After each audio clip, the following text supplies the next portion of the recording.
everybody? It's Friday night and it's time for chaos. Perfectly timed, Troy. Right before we start, it's just silence, and then I stop looking at everyone and launch into yelling at the screen. Was someone taking a drink or a breath, or were they taking a big old sip? Big old sip of whiskey. Almost made me spit take my green tea all over my microphone. Normally, like when I'm watching people, I'll make like a really inappropriate joke as they're drinking just to get that spit take. That was accidental, so I'm glad it happened.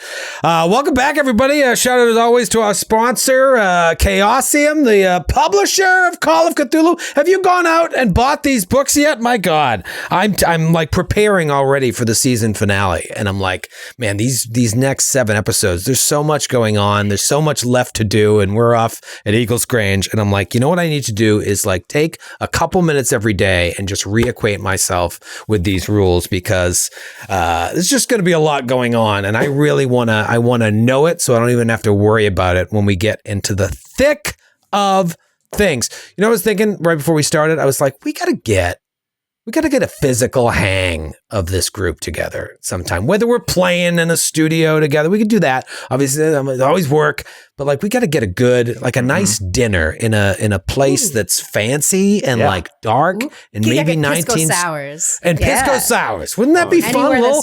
Have we never been? Has there always been one person missing? Yeah. No, we've been physically in the same space, but it was around like 50 other glass cannon-y people. Yeah. In LA. Those guys. In LA last year, yeah. Oh, okay. We need to get like a proper dinner in like a place where everything is oak. I just imagine there's oak and there's cocktails that come to the table and the waiter's like, just take the box off when you've had enough smoke, sir. And we cosplay our characters the whole time? We could do that. I imagine Noura with a long cigarette holder, perhaps. Just let the whiskey flow and see what happens. It's just one of those cigarettes that's made out of like chewing gum. Yeah. We just blow out powdered sugar. That's the one thing about like remote recording, especially remote recording with people from all over. Is like we never get to physically hang, and obviously playing in person is better. I'm glad to play it all, but it would be nice to get a hang going. So yeah, okay, you're in charge. Sure. Oh, all right. God damn it. Are you a good organizer? Yes, I am, to a fault, and I'll do it, and I'll do it really good. But don't want to.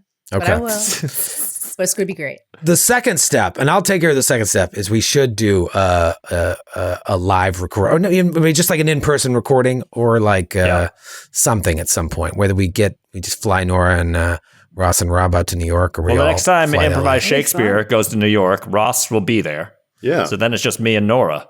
We'll fly you guys out. Or we just meet in the middle and do a show in Wichita, Kansas. Good old Wichita. I'll just drive there. Yeah. We can do a live Call of Cthulhu like mystery dinner thingy that they like murder mystery dinner. Oh, that's fun. Yeah, a little whodunit. Did you ever do one of those murder mystery like at Boston College? They had this thing. I think I went once and I was like, this is not for me, but it was like everyone there is, you're either a guest or you're part of the show, and it's a mingling. I forgot all about those. You just said that, Noura. Did you ever? I've never been to one. I feel like my career is heading there rapidly, so I'll be doing it. I feel like as a participant, they suck. I've never done them, but I feel like everyone there as a participant isn't on the same level as you. Some people are there hang out and like have the show be a side thing. Yeah. And then some people like me would be really into it. Right. And it's just not the same if other people aren't really into it. That's like, I feel like everyone's like, we should go to an escape room. And I'm like, I want to go by myself because I want to just figure it out by myself. I don't want teamwork and all that. Teamwork. Yeah. So I've realized that escape rooms are not for me because they're my least favorite part of a D&D. I don't like the puzzles. Yeah. You don't like a puzzle? Like them. Do you like a jigsaw puzzle? No. What about a crossword puzzle? Like if I'm on a plane and there's nothing else, I don't know. Like I'm not not to say like they don't have like parts that are fun. Like there are some puzzles that I found fun, but generally speaking, in my experience with playing like home D&D games, like the puzzle part's my least favorite part. Let's just fucking get this over with. I just figured out I want to go do the next thing. On to the next thing. Well, I just don't want to interact with anybody in character. Like when they're in character, and I'm not. I'm like, what do we do? Like I see you. I know where you're at. I know where your head's at right now. We don't have to play this charade with one another. My worst fear in going to a live performance, even as a performer, as someone with an MFA in acting, is that they'll be like, do you want to come up on stage? Yeah. And the whole thing of these murder mysteries is that's the entire like emotion from the minute you walk in the door. One of my favorite Onion headlines, very relatable, and I think it's this, or something along these lines, is, oh dear God, no, performers coming into audience. Yes, that is my And I should say, I've done short form improv for a long time. So, man, what a nightmare! What a kettle nightmare. is black. Ross, do you like a? I guess it's not dinner theater. It's more of a. They can it's be a murder mystery. Yeah. I've never been to one. I've never been to like one of the fully immersive ones. Do you know what Tony and Tina's Wedding is? Mm-hmm, mm-hmm. This was like sort of an immersive show that was like attending a wedding party, where like you were served catering like it was a wedding. But there were a bunch of characters, and if you wanted to, you could kind of roam around and interact with all the characters, and a sort of story played out. But you could go, I guess, multiple times and have a different experience each time. It was in the same building that housed Second City in Chicago, so I would always kind of like walk by it. But yeah, I guess it would be kind of like that, except in the middle of it, like, there's been a murder. Like,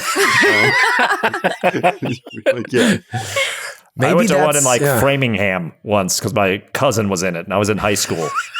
And we were all really like psyched to see him. We were like, it was like his first acting gig. It was like, let's go, Matty Brown. And it was fun. Like, you know, they're doing a lot of improv. They're fucking around. I think they're trying to make each other laugh, which is fun. But then I, of course, you know, was like, well, I don't like everyone else having this spotlight. So when it came time to do the who you think did it or whatever, I was like, Colonel Mustard with the wrench in the library. Like, I wrote it down. And then, of course, one of the guys was like, what's this one? Who wrote this? And I was just like, yes. And then he's just like, sit down. I just had to sit down. The worst part of any show, Troy, is that it's not me getting all that attention. That is right. Part of my problem. You just unlocked a memory for me, though, Rob. I feel like we played a murder mystery type game. This was like we did. It wasn't a role playing game, but it was a role playing game. Yeah, without we had dice. a box, and we all got into different outfits, and it's like that episode of The Office. There's been a murder in Savannah. We played a game like that. Yeah. I don't remember how it worked, but it was fun. I mean, it was all the theater kids. It was like, you know. Yeah, we got all the theater kids together, high school theater kids, and it was a good time. It was fun. Yeah. We should do that again. Yeah. Maybe that's the next level. I'm always looking for the next thing. Maybe we're going to do live dinner theater-y type murder mystery. And we're going to, first let's get a dinner. Kate, you'll take care of all this. Yeah, let's do that. Yeah, let me just call my agent that books dinners. Are you guys all going to Gen Con? Let me put you on the spot here on this live episode. I don't know. I haven't been told anything about it. Is Gen Con, are you guys go? What's the plan? We're going. Plan's a little different this year. Let me know. Okay. We'll talk about it. You know what, Troy? I think I am. Oh, really? Tentatively, I can say that I think I am. A couple improviser friends of mine and I are maybe going to be putting up a show there. Whoa. Oh. Yeah. Tentative. Maybe you've heard of them, Wayne Brady and Ryan Stiles. Yes, spelled differently, but all very cool people. Actually, it's my good friends and yours, Mary Lou, and Sarah Kaplan, who's another. Sarah was on one of our shows. Oh yes. Yeah, she did we've all Game done Garage. Yes, we've all done improv together in LA, and we're going to see about putting up a show at Gen Con. But nice. I've maybe made the mistake of saying that might happen when it's not altogether nailed down, but I think it's I think I'm speaking it into the universe so that it will happen. Manifest it. This is how spell work. That's one more reason to go. Well, here's something funny. On Friday, August 2nd, I have a theater booked for a live Call of Cthulhu show that I haven't cast yet. So last year's was fun. If anybody sitting in this room would be interested in being part of it, maybe just send me a text after I'm or showing during up. this. Okay. And I'm going to sit down on stage. and take notes. So Looks like this wood-paneled dinner might be taking place in beautiful Indianapolis. And you've got the perfect spot, right? Troy, don't you guys go to some... do a little St. Elmo's? Put it on the cup? Oh, yeah. That's the perfect spot. All right, so you heard it here first. Friday, August 2nd, time for Chaos Live. But for now, let's talk about episode 13 of season 2. We can't talk about episode 13 without talking about episode 12. That was a lot that went on. It's one of those things that, like, did I say it during the episode or like in our post debrief that was like, it was the Chekhov's gun of season 2, like we mentioned. Once Eagles Grange was out there, you knew you were going to end up there. But it wasn't until I looked over Michael's notes today, I was like, holy shit, I forgot that this started back in Lesser Edale. So much happened last episode. We pick up last week with you dealing with the aftermath of killing, having to kill, being faced with an impossible decision, having to kill Eloise Vane in her ghoul form after she almost wiped out almost the entire party, certainly some of you, left some of you with major wounds, psychological scars. There's nothing you can do for her, but you are able, with some clutch rolls, able to help the 2 young Osgood children. One of them may even not have to have their leg be amputated after it was being chewed on by Eloise in her ghoul form. Unfortunately, the Vanes, it seems like, we never really got too much into it, but it doesn't seem like Lord Arthur Vane is the understanding type. Probably thought you could have done more, so you didn't win any friends per se, but you did save that community.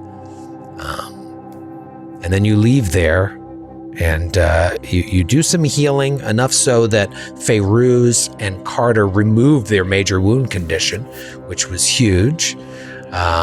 Rob is experimenting with some flash photography. I turned my Bluetooth off because I wanted to save battery, and it zoomed me in. So enjoy my nostrils tonight, everybody. Well, you don't have a major wound, which was great. And you begin the healing process, and you think to yourself, we're out here in the country. We have to regroup for a second. You've been talking about going to Vaughn's ancestral home. No time like the present, because you can't just go stampeding back into trouble without, getting a little rest and recuperation. So you kind of kill 2 birds with 1 stone, and you head to Eagles Grange. And upon arriving, Vaughn very quickly notices that things have changed. This is not the home that he remembers leaving not too long ago. After Peru, was it? You came and spent some time there before New York, left some of your journals and books behind in your room. Everything has been turned into a bed and breakfast. You stampede in there looking for answers, and your mother is waiting for you in the drawing room, and you speak to her, and you introduce her to your fiancé, and causes it a bit of a distancing between your mother and you, and she seems to be okay with it. She's being very passive-aggressive in her response to you about this. Meanwhile, Carter and Margot are forced to share a room as well at this little B&B, and there's all sorts of characters visiting this place, one of which is a young lady by the name of Miss Jasmine Pink, a medium, a psychic, who has a little shop in London. She's traveling through the country on the way to visit her parents. Turns out her parents aren't home, so she was like, I'll just stop at this cute little B&B to bide the time. As she notices you, she gets the sense that like there are these spirits surrounding you. And maybe 10, 15 years ago, if someone said that to you, you'd be like, oh, all right, crazy lady, get out of here. But your mind has been opened up to other things, and she's very insistent about it. She's like, I could do perhaps a seance for you, and you're open to it. So later that night, you are taken into a room. She dims the lights, candles are up, and she starts the seance. And at first it seems kind of silly. Then all of a sudden a wind seems to enter the room. All the windows are closed. The candle wicks start flickering. And then all the lights go out except like one or two. And she changes. Her eyes go up in her head. And Vaughn, you hear the voice of your father like, talking to you and your brother. And then like weeping. But that voice then changes into another voice. And it sounds like Jackson Elias. And Jackson starts spouting some crazy things. It's unclear whether or not you are communicating with him or if his spirit is on some sort of loop talking about something and talking in riddles. He says, Fansigar, they are among you with their pretty yellow nooses. Then he spouts something off in Spanish. He talks about shadows following his every step, the fog following him to his hotel, needing to get out of London. And then that voice is supplanted by another one, something that is beyond voice. I think I described it as sounds that were trying to funnel their way into your mind in such a way that you could understand the language. And the voice says that you've come a long way since the pyramids. You tried to cut my tongue off in New York, yet look, I still speak. The time has come. The time for chaos. And then Miss Jasmine Pink bursts into flames. We pick up there today. Let's start with a luck roll. It's a little anticlimactic, but I want to give you that luck. Because I need it. I'm going to give you that chance for luck. Thank you. 6 points. 6 points. Yeah. Shit. Oh, man. So much was me going through your head. You went from like just moments ago being like, what are we doing? This is so silly and pointless, to voices from beyond contacting you, and then some entity, some great powerful entity speaking directly to you. The psychic bursts into flames. Everyone give me a sanity roll. Okay. It's not every day Otto. you see someone spontaneously combust. Yeah. Well, the lucky thing is I got a little bit of luck back. But we all know what happens when Vaughn does this sort of thing. Old and definitely insane Vaughn. Fail. And I failed as well. 2 fails. What about Margot the Unflappable? Hard pass. Hard. No one likes a braggart. Oh, guess what? Also hard. Oh, right then. 1 point of sanity lost to Margot and Carter, even on a save. And Feyruz and Vaughn lose 1d6. Oh no. Now, a couple things are going to happen. Feyruz specifically, if you were to lose 5 or 6 here, then you have to roll an intelligence check to see if you fully comprehend this. And then we'll talk. Vaughn, if you even lost 1 point, bad things happen. So Here we go. let's. Wouldn't you know it? I rolled a 1. You rolled a 1. Okay, that's The all it least takes. worst terrible thing. The least worst terrible thing. All right, so you lose 1 point of sanity. You're about to have what is known in the book as a bout of madness, since you are indefinitely insane. Your sanity is so razor thin, just hanging by a thread at this point, that any loss of sanity will trigger a bout of madness.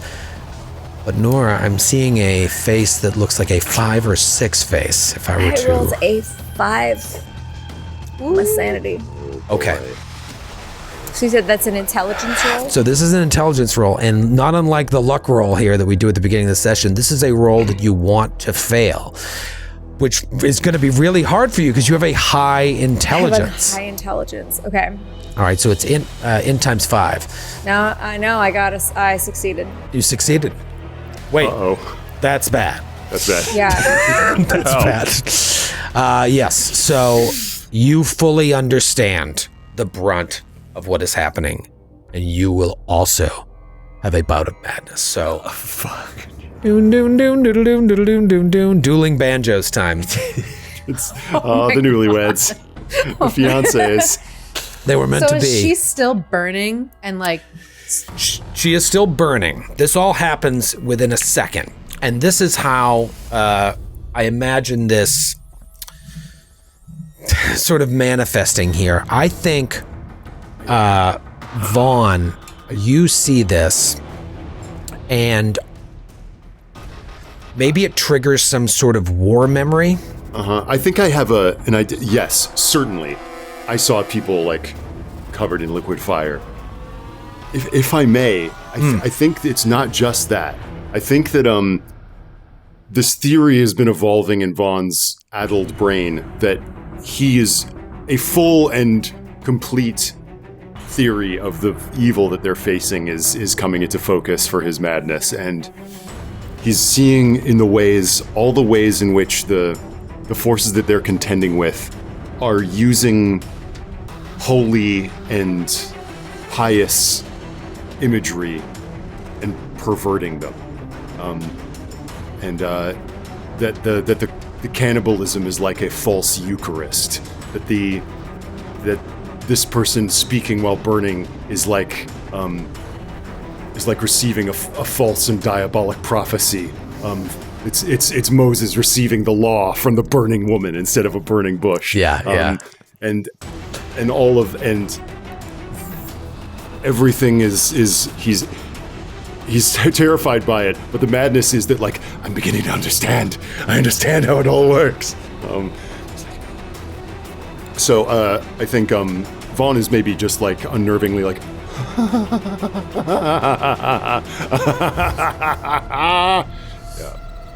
Vaughn, as you're laughing maniacally, staring at this, letting this sort of clash of religion and imagery and everything smashed together in your brain, I think for you, Feyruz, and you can collaborate here with me on this, I think that the way it manifests for you is this sort of stunned curiosity where you're perhaps reaching for the flames. Yes. And as Feyruz, like, there's flashbacks of Feyruz, like, you see, like, a flashback of her holding that scepter in front of her father, like, days of no sleep on her face. She's like, yes, this was meant for me. This was meant for me. She summoned a cat! I summoned my cat! This is crazy! These demons from the depths of hell! Speak not! Speak not, demon! Demon, back from whence ye came! Stand down, heretic! Back to thy shoebox with the rag in it! Back to your unholy realm under the couch. Thy large Amazon box.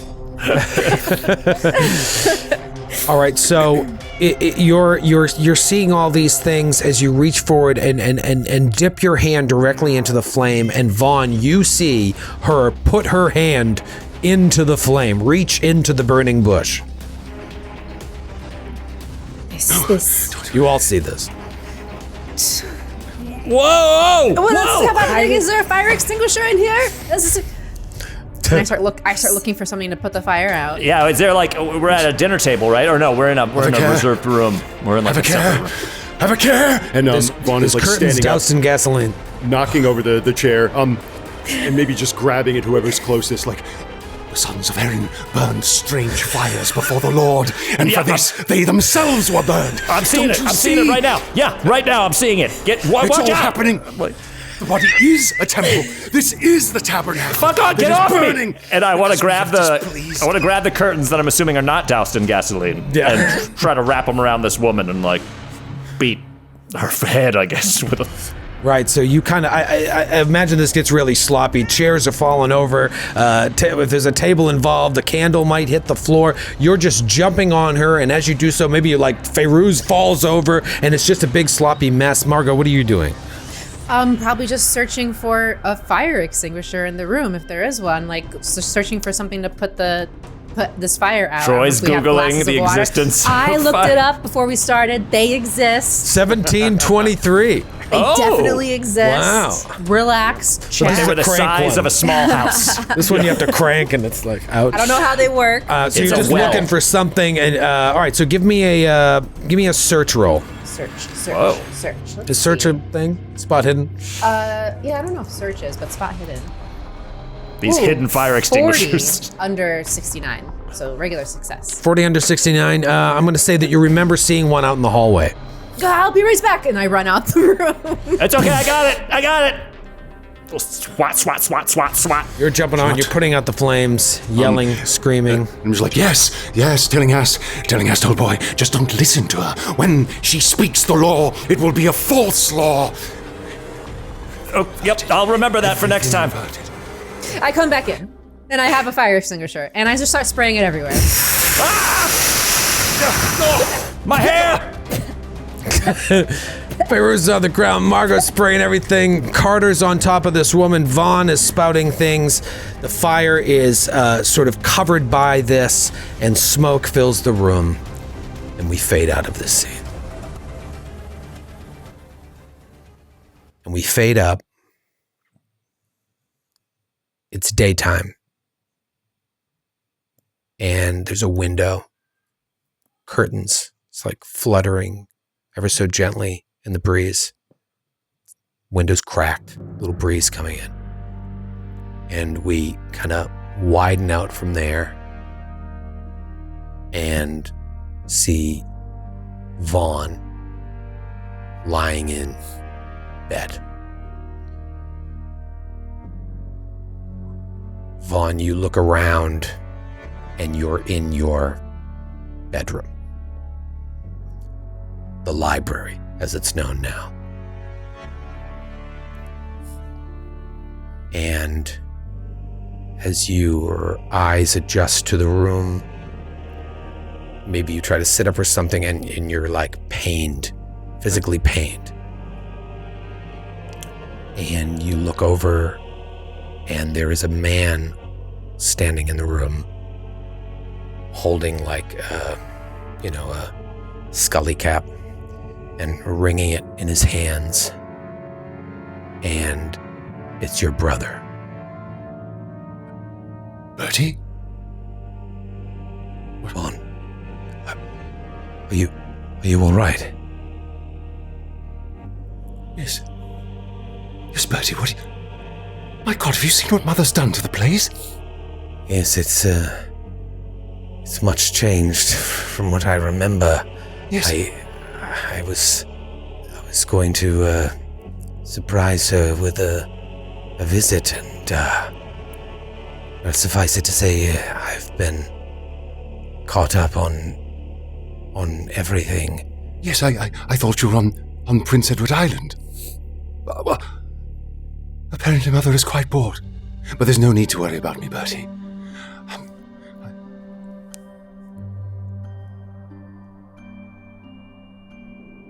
Who's Oberon?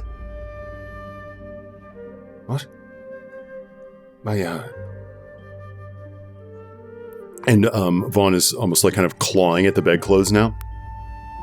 When I came in, you were still half asleep and calling for Oberon.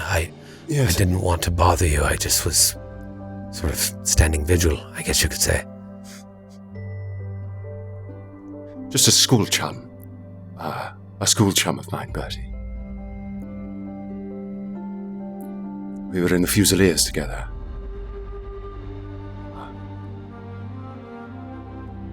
Was I really shouting?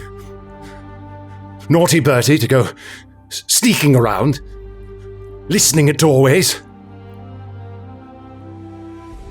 What's going on? I thought this was my room, damn it. First my mother's moving people in, and then you're lurking around like a damned shadow.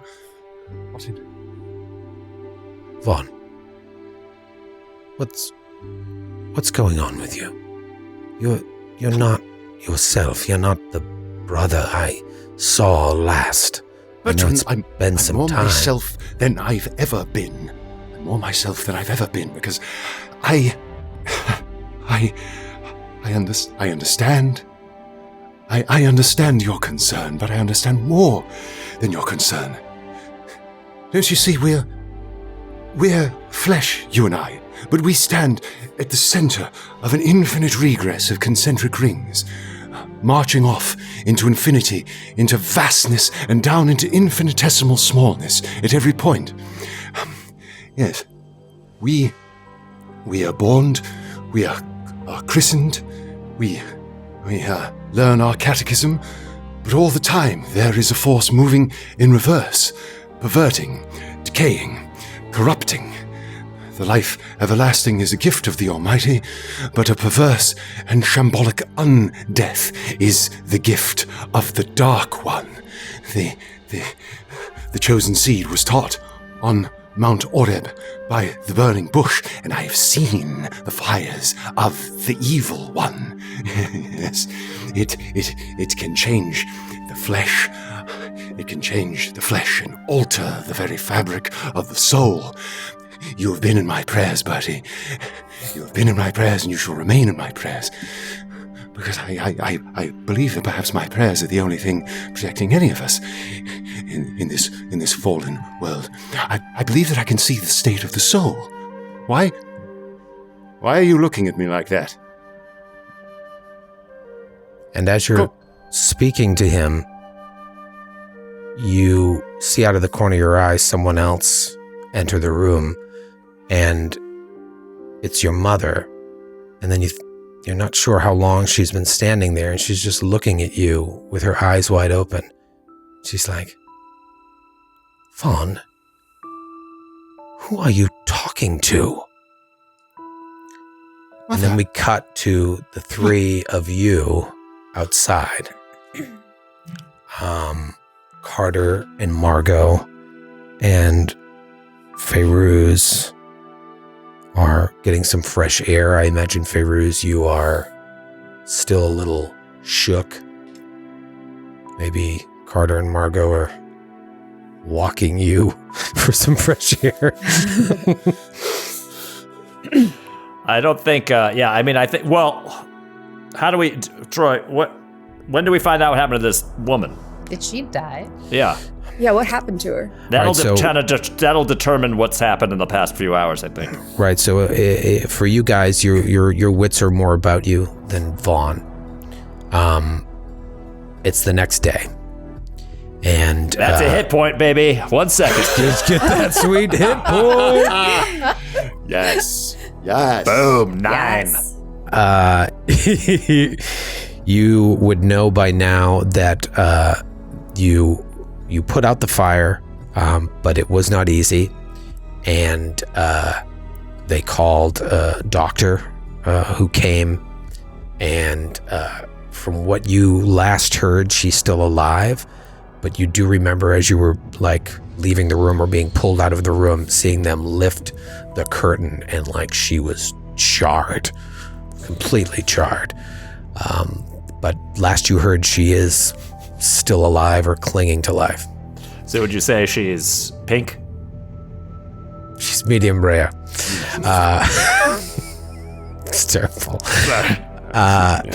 And Vaughn was taken to his room. His mother displaced the people that were in his room and gave him every comfort, and she is not allowing any visitors. If you've asked to go up there to check on him, she is like, he's under lock and key. Okay. So that's what you are at the beginning. Yeah. So I feel like at least Carter never went to bed, and just kind of like between Vaughn and seeing Feyruz lose it, just trying to like, I don't know what Feyruz is up to, but just trying to keep an eye on her, not be allowed into Vaughn's room, but kind of keeping an eye, just sort of like roaming around downstairs, and or whatever. Feyruz has definitely been like just, what if all of this time it wasn't that people were just dying because they were uncovering something? What if they were not worthy of the knowledge? And we are worthy of this knowledge. Yeah, maybe. I mean, I feel like I'm worthy of a scotch right now, so it's just, Carter's got like, probably got a bottle from somewhere. It's like, do you want a drink? Yes. Is Margot here? Where's Margot? She's like sitting in the chair, like nodding off. Yeah. She's like, yes, where's he? And she's like, she's been listening to you talk, I guess, all night long. Think about it, Margot. You and I are in the same order. We have been chosen. Feyruz. I thought we... Oh, God. She looks at Carter. This is why we have been surviving. I'll let you guys, you know what? Why don't I give you guys a little, you guys want to talk about something? I'm going to just see if there's more scotch, because this isn't empty now, but it will be. So excuse me for 1 second. Feyruz, I know you're going through something and you're processing, but we can't just talk about the order. I keep trying to tell Carter that it's not real and making him feel crazy. I'm trying to gaslight him about it. Well, you didn't tell me that. There's so much to tell, I guess. I don't know. It's just that so much has happened, and... But this must be why. I was thinking about it. I was thinking about why. Why would the two of us, who belong to the same order and unbeknownst to either of us, but I'm sure Father knows. I'm sure Father knows everything. And I'm sure this has all been a test for us to see if we are worthy of this knowledge, because we are just... We're fledgling initiates of this thing, but I tell you right now, with everything that we have seen, we are moving up these ranks. And I don't know how long it will take, but I'm sure that you and I will be at the top of this thing. Margot, whatever this is, we have the power to run all of it, and then we will be the ones who will be instructing initiates. I don't want to encourage this behavior right now, but I agree with all of that. Honestly. It must be it. But we must, you are right, we must keep it secret because nobody else is worthy of this knowledge. We don't know the ramifications of talking about it. Remember the guy at the small town that was watching us? Was he part of the order? Would we get in trouble? I don't know. Yeah, you're right. This must all be kept under wraps, because this in the wrong hands. You saw what happened to that woman. She clearly wasn't worthy of the knowledge. Something like that. We need to come up with a new definition for what the order is for when Carter asks again about it. Right. Carter, you're coming back from the bar with your scotch. They didn't have any scotch, but they had gin, so I was like, I guess it's this or fucking lighter fluid. I'll drink gin. As you're walking back with your glass of warm gin, give me a spot hidden. I'll spot the hell out of this hidden. Oh my god! Carter's spot hidden, just so you know, is a 28. I rolled a 24. Whoa. Wow. All right, so you're coming back and you're making a quip about them not having what you want.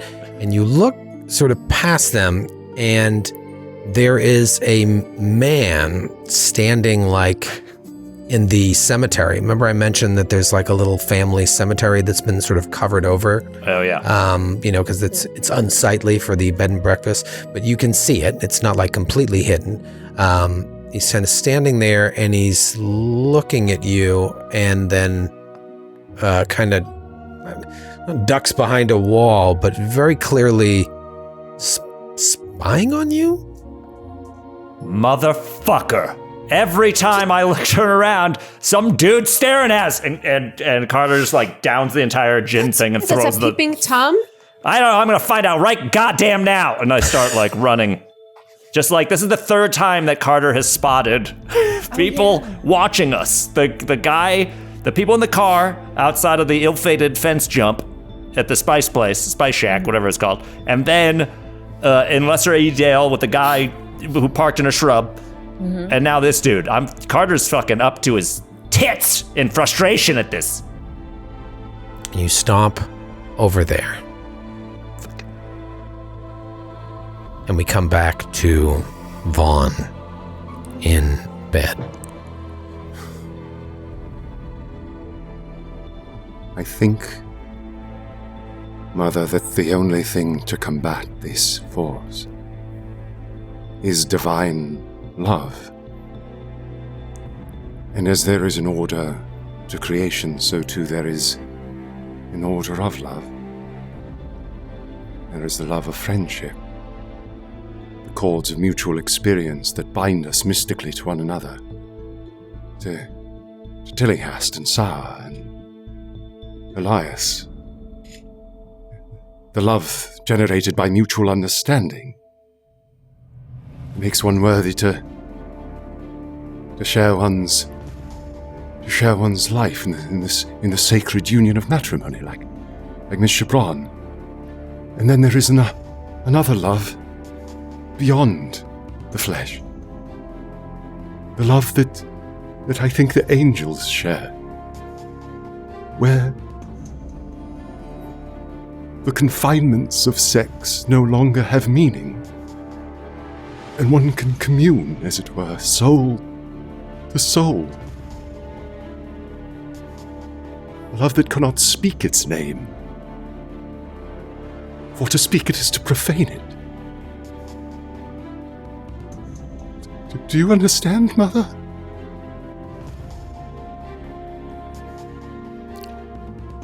I think I do, son. I'm glad that you've made close friends. You were always a bit of a loner.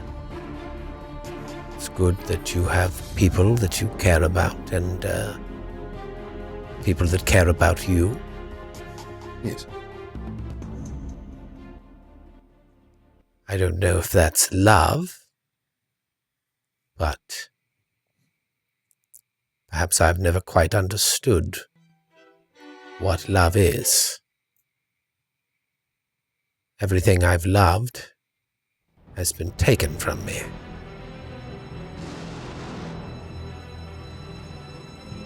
And that is why seeing you return here in such a state, involved in such things that I cannot even begin to understand,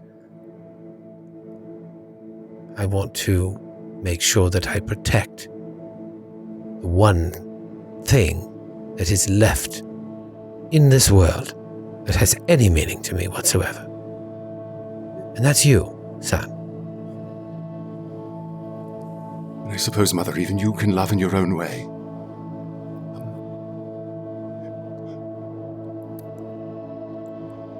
And Vaughn will sort of take her hand if she'll allow it. And yes, I am in the middle of a great and important work. A work that I have not chosen, Mother, but a destiny to which I have been called. But I have to admit I don't really feel myself. Mother, can you come here, closer? Closer. She leans in. Mother, are you really here? Of course I am. Good girl, good old girl.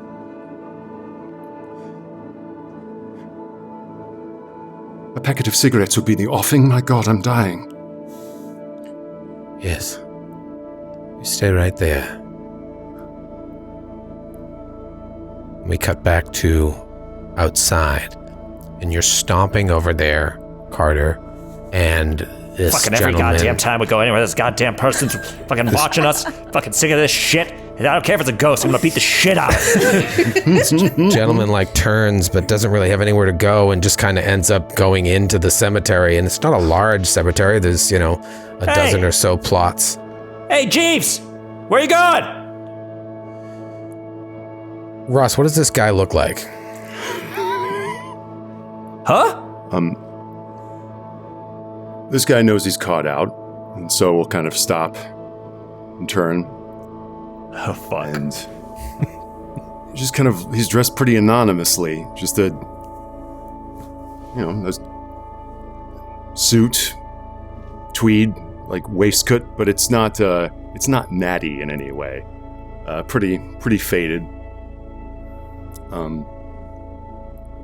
And you can see he's got like a little notebook in his hand, and he's maybe been taking rubbings of some of the gravestones, maybe. And he turns around to meet you. And he's clean shaven. He's got dark sandy hair, looks to be in his early 20s, pretty young.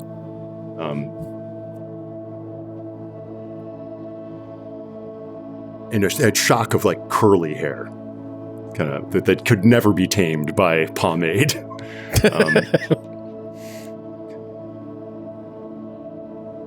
Excuse me, sir. What can I do for you? Curly Sue, I'm talking to you. What are you doing peeping on me and my friends? Also, this is a sacred... You're on sacred Villiers land right now. I happen to be friends with a relative of a lot of people that are buried here, so I need a couple answers, starting with your name, why you're Googling us. With his eyeballs, of course. Yeah. Yeah. The Google balls, yeah. Barney Google then. No. Just walking about the grounds. Old matron who runs the place said I could have the run of the spot. Uh-huh. I've been up and down. I'm not doing anybody any harm. Well, listen, you were staring at us pretty hard over there. I just want to know that I'm in a bit of there's been quite a bit of commotion the past night.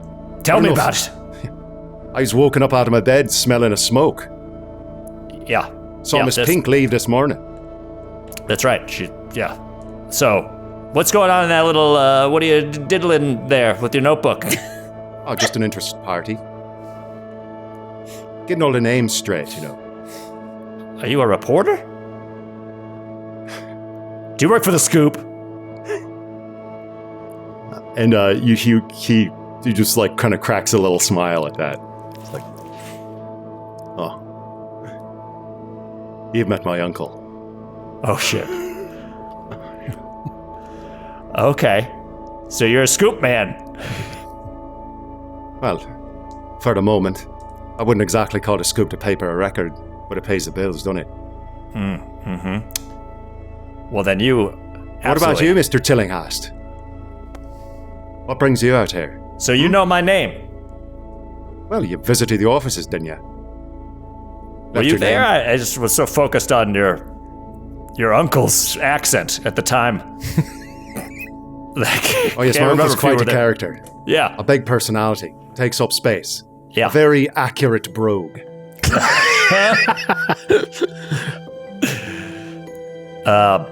Yeah, okay. So were you there? Did we meet, or you're just kind of on assignment? Well, I don't think we met, Mr. Tillinghast. Okay. But there's a practice in journalism where a story never really goes cold if you follow the trail. It's easy to see what papers you've been rifling through, and what sort of connects the issues of the Scoop that you were looking over. Yeah. And when you go back to the scene of a crime like what was going on in Lesser Edale, well, it raises curiosities, don't it? Were you there? Were you in Lesser Edale? There for a bit. Quite a bit of commotion there as well. Is your license plate blah, blah, blah, blah, or whatever the fuck I saw that night? And it's not. Well, fuck. Afraid not. Came in on a train, same as you.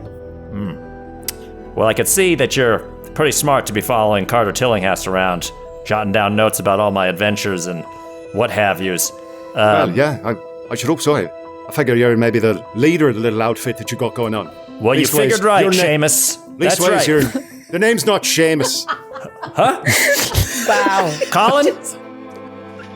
Lucky. Two more guesses. Lucky. What's the name of the Notre Dame, that thing? No? Thanks, Lucky. Look, it doesn't matter. My mom was Irish, too. I get it. I'm there with you. You want to head back to the... That makes two of us. The name's Desmond. Desmond. That doesn't... Okay. Des. But I figure you must be the leader of this outfit. Leastways, your name's first on the card. And he holds up the business card. Then the card is doing its job. That's right, sir. We could talk about this later, but I'm in the middle of writing a novel, sort of an autobiography. But I feel like a lot of... and Margot, you see them chatting during all of this too. Is he making French with the peeping Tom? Seems like it was a little heated, and now they're like... Yeah, Carter's got his arm around him. Carter's like slapping his back. Oh, you're writing a novel. Well, if you're a Johnson in need of a Boswell, I'm pretty handy about the typewriter. Yeah, I heard there's a lot of ghostwriting going on with some of this stuff, where it's like, I have the gift of prose, obviously, but sometimes, I type so slow, I just got the 2 fingers. I'm not one of those people that spends a lot of time... I use these for other things. I don't know if Feyrouz follows, but at least Margot is stomping over at this point. I'm like, she's like, do we? Well, I'd love to sit down with an intimate chat with you, Mr. Tillinghast. There's a great deal I'd like to ask you about. Oh, who's this? This is Darby, I think his name was. Gillis? What? Desmond, sorry. Desmond Mahoney. Desmond Mahoney. No, reach out. Desmond Mahoney. What business do you have here, Desmond Mahoney? What business? My business. Just a cub reporter for The Scoop. Think you had the pleasure of meeting my uncle, Mickey. Oh. Yeah, remember Mickey Mahoney, that guy? Sure. That's his nephew. He's following us around trying to write, he's writing more scoops just about our adventures. Well, what? Following up on leads left cold. Yeah, he's a fan. I thought they weren't following this story anymore. Well, we weren't. But when people go snooping around the dead story office, poking around dead letters and following up on old stories, pricks curiosity, don't it? We were following up on the death of our friend. Oh, that's right, Mr. Jackson Elias. He come around talking about the same stories. But then, I know that you're in contact with Mr. Elias. Yes. I know a great many things, Mr. Broughton. Perhaps we'd like to have a more intimate conversation. Perhaps over a Pisco Sour. This guy fucking gets it. Would you listen here? How long have you been watching us and taking little notes about us, and what else do you know? Well, it's not that I've been watching it exactly, Miss Sour. And forgive me being so bold, using names before I've been properly introduced. Desmond Mahoney, yes. It's more I've been asking about with people who you've been talking to, because you lot make a rather large impression on nearly everyone you come across. You should hear what I heard from a fella named Old Bill back in Lesser Day. Love that guy. Well, it's just, we're Americans. Of course we're going to make a big impression. Yeah. I've been around them for too long. I'm like them now. Well, let me ask you this: what's your end goal here? You're trying to break away from the Scoop? You're trying to start your own paper, The Dig? What do you got going on? What's your angle? Are you trying to slander us? No slander at all. Just trying to get to the truth. Well, exposure.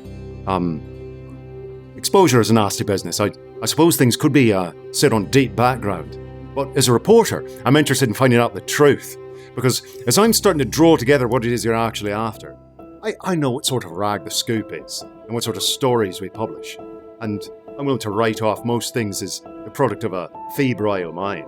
But it seems to me that where you go, chaos seems to follow. That's us, the Mystery Squad. Carter Tillinghast turned and pondered. Carter's saying that out loud. You getting this down? He turned and pondered, his square jaw glistening in the British sun, which is pretty rare. Yes. Are you writing this down? Well, it doesn't shed as many golden beams around these parts as where you've probably been used to. I read in some of Mr. Villier's writings exactly how hot the sun can get. Wait, what writings? Well, the writings that he left in his room. You motherfucker! And I want to grab. Why do you think I checked into the library? Yeah. I want to grab him by the... That's our friend's shit, man. What are you doing? What do you think, you're me? Rooting around and stuff? You have no idea what you are trying to snoop yourself into. Danger. Is it what you call chaos? Well, why don't you tell me then, Miss Sauer? It's as dangerous as all that. And perhaps the reading public would like to know exactly what they're about to contend with. Absolutely not. Well, let's hear him out. What? You gotta let them go. It's like reading public, you know? I mean, I feel like if he talks about what's going on to people, then maybe people would be more aware of, say, giant black dragons that attack them on the top floor of their hotel room. You getting all this down? Or maybe, like cults with the fucking tongues flapping around. Which, by the way, now I think about it, that voice last night when the medium turned into she got possessed by the ghosts of all these people and was saying like, tried to cut my tongue off. Think about it, ladies. The tongue cult. It's all coming together. Do you see what I mean? And maybe you should bite yours. Do you see what I mean? Desmond's just... Yeah, just... And in any case, Margot, whatever he finds out, what's it matter to us? If he's not worthy of the knowledge, then fate will take care of him for us. Wait, are you talking about me? I guess so. What? Not you, Tillinghast. Oh, okay. Thank God. So, Vat, you want to tag along with us and write about us while we're here, or? Well, whether or not I write about you, Miss Sauer, that's all up to you. Whether you'd like to be made the subject of the story. But it's the story itself I'm after. So I'd like to know just what the hell is going on here. Seems to me that what goes on in Lesser Edale, the Vane family, not being too forthcoming about what happened to their daughter, but something tells me that you might know in more intimate detail what precisely happened. No one in the town is invited to that funeral, but tongues do wag if we're speaking of tongues. And as for what I've read in Mr. Villiers' papers, his letters and his journals, which his mother so kindly left in the room to be perused by the common eye, raised a good many questions, let me tell you. Although, after reading them, I have to say that hard to get a good night's sleep. You're telling me. Can we do a psych roll on like what his his intentions like align with ours or not? Yeah, sure. Yeah, okay, the whole reading his journals and being so forthcoming about it. It's just like, what? Because we're not, naturally, if we're being chased around a bit and all this crazy shit, we're not going to be like, yeah, buddy, hop on board. We're going to put your name on the card. I think also because he's young and like knows Mickey and all of that, it's just kind of like, I don't know. It's like, look, I didn't mean no harm by it. His mother set me in a room then. Oh, I failed. I failed. What are you supposed to do? Sit in a library and not pluck something off the wall? Wait, I want to roll this too. Yeah, you might as well. Psychology? Yeah. Yeah. Or psychoanalysis? Okay, watch this. Psychoanalysis. What is he really feeling? Nope. No. Carter's just like, this fucking guy gets it. Can't get a read on this guy. I could say, yeah, you can't get a read on this guy, maybe. Yeah. I don't know. I don't think maybe you don't get any depths of his psychology, but he seems like cocksure, but sincere. But he doesn't seem like he seems a little unnerved by what he's read, but like, because it seems to me, Mr. Tillinghast, if you are the leader of this little outfit, yes, that what I've been reading is so much fantasy. Wait, what? It's right there on the card, isn't it? It's on the card, guys. I can't, I can't control optics. You put your name first. He penciled that in! I didn't know it was going to go to print. That's where we're at. Listen, it was very fun in games with you being like, I am the leader, ha ha ha ha. But now no one ever told me I wasn't. Someone writing a story saying that you are the leader. Think about it, guys. Just put your logic hats on for just 1 second. I get being all creepy and secrety, and we're talking about orders and stuff like that, or whatever you want to talk. What was that now? Nothing. We'll get to that. That's chapter 8. What I'm saying is think about saving some lives, right? Who cares if some of this stuff is out in the open if it means people are going to be more like aware of the world around them. Maybe people don't fucking incinerate in front of our eyes all the time, or maybe they all will. We don't know. I didn't think about that part. You saw what happened to Vaughn last night. We still have not been able to see him. Some people, they cannot handle the knowledge. So Mr. Villiers is incapacitated then? We don't know. He's a great man. I'll tell you one thing, Desmond, is it? Yes. You may be following us around and you may be writing your big story for your uncle or whatnot for the scoop with an exclamation point as I picture it in my head. Very much so. You have not earned your spot in the mystery squad, nor are you part of the mystery squad. No, that's for sure. Such a weird threat. You can't sit with us. No. I'm not looking to join your squad. I just want to know what it is you're after. Why are you so hewing so closely to the footsteps of Jackson Elias, a friend of yours? What exactly is Jackson Elias on the verge of uncovering exactly? It's got you so worked up that you're willing to run from pillar to post, coming across the water, all the way over here, and go poking around in the dimmest backwater in all of England. And before you can answer, I'll say that Giles is walking towards you, and maybe you all notice that, enough so that you don't immediately answer his question. And Giles looks at you, Fairuz, and says, I'm so sorry to bother you. The lady of the house requests your presence, if you wouldn't mind accompanying me. Wait, should we all go? Is Vaughn seeing people? No, just Miss Gibran here. Of course. If you all will excuse me. Very well. Right this way. And he pulls Fairuz away. I guess maybe we can leave the graveyard too, unless you're here doing something. I'm getting another drink. This is a bunch of... I was not expecting this to happen right now. Just putting together some of the family names. He's going through those papers. Margot and Carter, give me a spot hidden. You see these papers of etchings. Come on. As you know, I'm a fucking... Nope. Fail. Yep. Damn it. We're too flustered. At least Margot is. Okay. Fairuz, you continue off with Giles. And he brings you into the same room where Vaughn spoke to his mother at when he first arrived at Eagle's Grange, the drawing room or whatever I called it. And she's sitting with her back to the door, just staring out the window. And Giles lets you in and says, Ma'am, Miss Gibran is here. Thank you, Giles. Close the door. And she stands up and walks towards you and stands maybe like 3 or 4 feet away from you and just kind of folds her hands in front of her.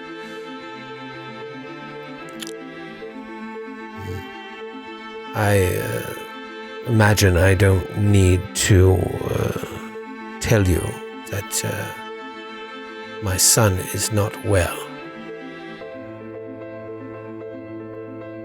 He has seemed on the decline as of late. I was hoping you would have good news for me.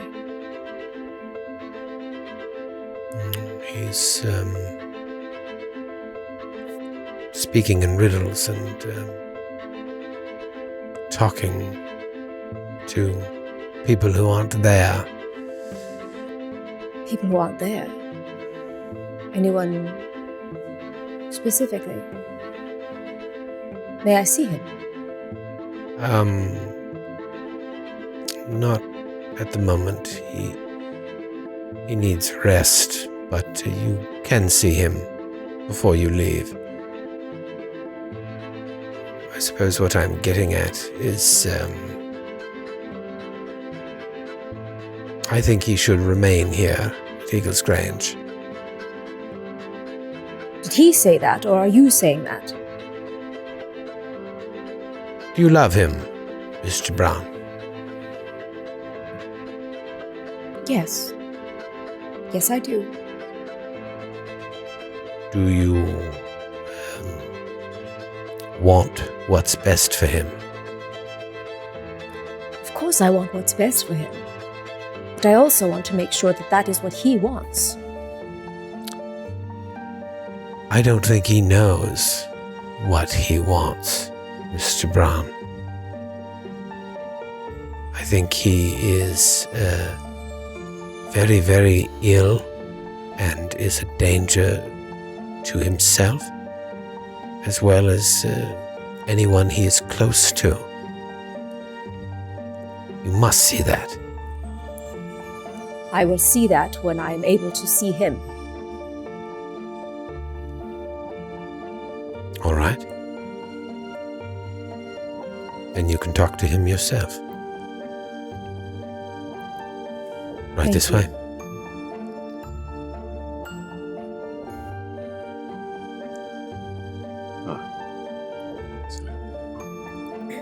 Gibran. Hello, darling. Hello, darling. May we have a moment alone, please? She says to his mother. She says, she kind of waits, hesitates before answering. And, all right.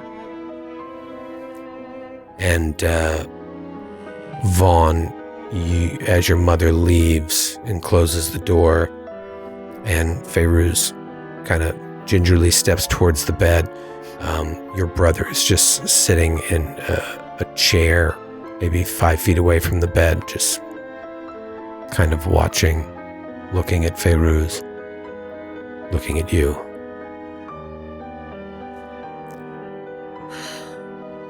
Vaughn, are you all right?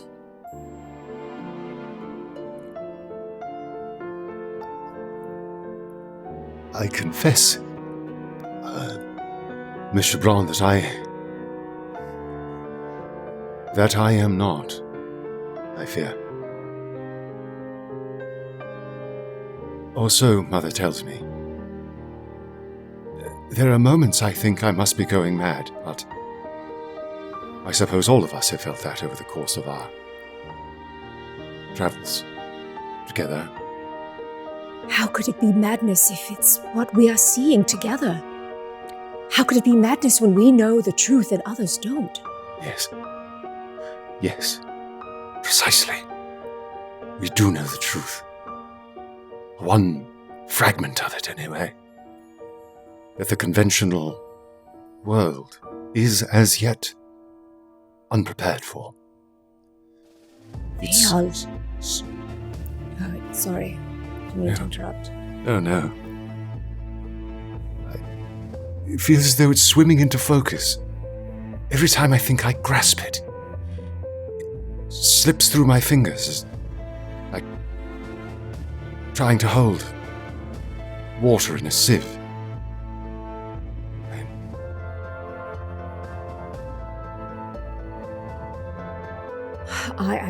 I know that things are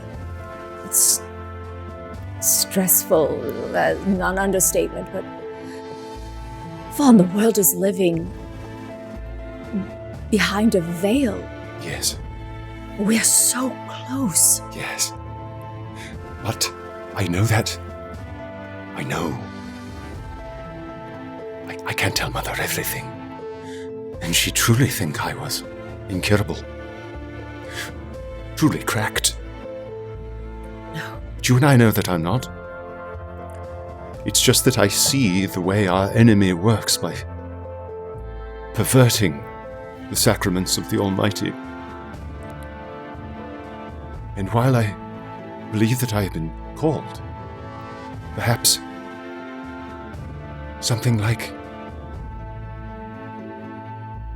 the way the Holy Spirit descends on one, to give one the power of prophecy. Yes.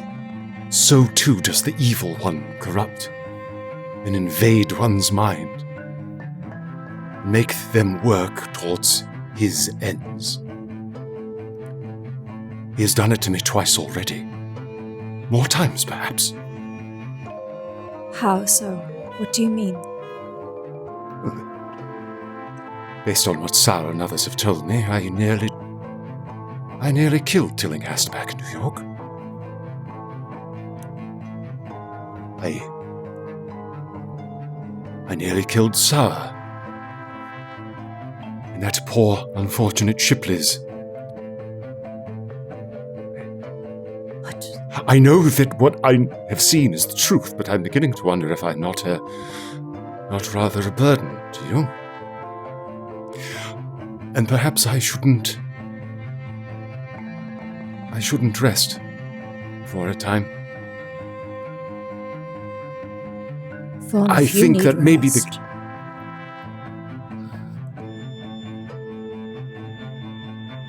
It's all right. Yes. No, tell me, if you need time, take it. But know that you are seeing things more clearly than anyone else. Yes. We are uncovering the truth. We will find it, and whatever has happened, we will find it together. We will. Me, We will. Tillinghast, Sour. We know things that others can never know. Your mother absolutely should never know.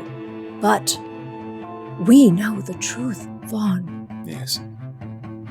And if you need to rest, either whether it's for your personal choice, or whether it's even to keep this facade of the things that we have seen, this stress and you just haven't been rested.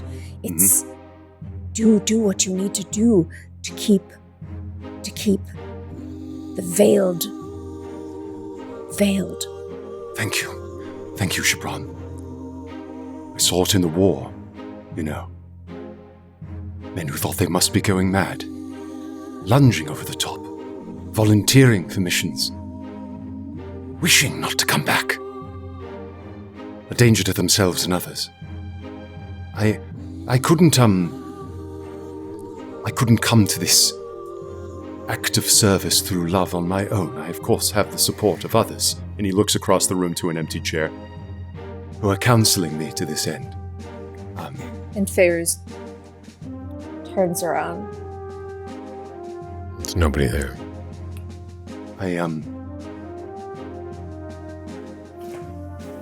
I swear to you, I will diligently recover. I will arm my mind with the armor of my faith, with the love which is all that can stand against the dark forces arrayed against us. And when I am myself again, I shall return to our great work. Pray for me that it shall not be too long an interval. I will, Vaughn. Yes. Perhaps. And she looks back at the empty chair. Perhaps it is best. You must pull through. For us. For all of us. Yes. No. I just needed to hear it from you, you see. Your mother. I just wanted to make sure that this is what you wanted. It is not that I wish to leave you, Miss Shibran. It is that I do not wish to hurt you. I don't think that's possible.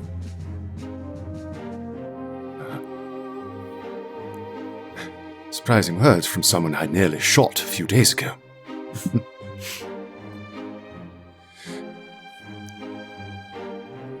We are the ones fighting this. We're the only ones who can fight this. We're the only ones worthy of this knowledge.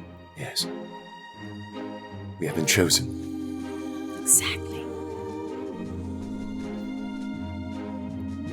This is not cowardice.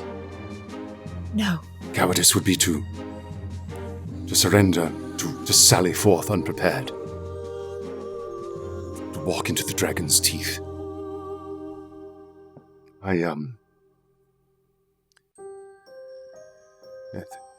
have to thank those near me who have been so kind as to counsel me as to the best course of action. He continues to look into the middle distance. But you should go. You should go, Gibran. All right. Well, You're going to make me cry, damn it. Get out of here, will you? all right, I'll Don't make me cry in front of Bertie. Bertie. Right. You wouldn't want to cry in front of Bertie. No, you wouldn't want to cry. And she's like mumbling to herself as she quietly wouldn't want to Little upset ducks Bertie. went out to play over the hill and far away. Mother duck said quack, quack, quack, quack. And this childhood song is harmonized by Bertie. They used to sing it as boys, but you're only hearing one part of it. And you just hear the Mother grrrr of ducks the came back. door closing. Shut the door. And we'll be back right after this break. Well, we have one seat at the table open. Turns out.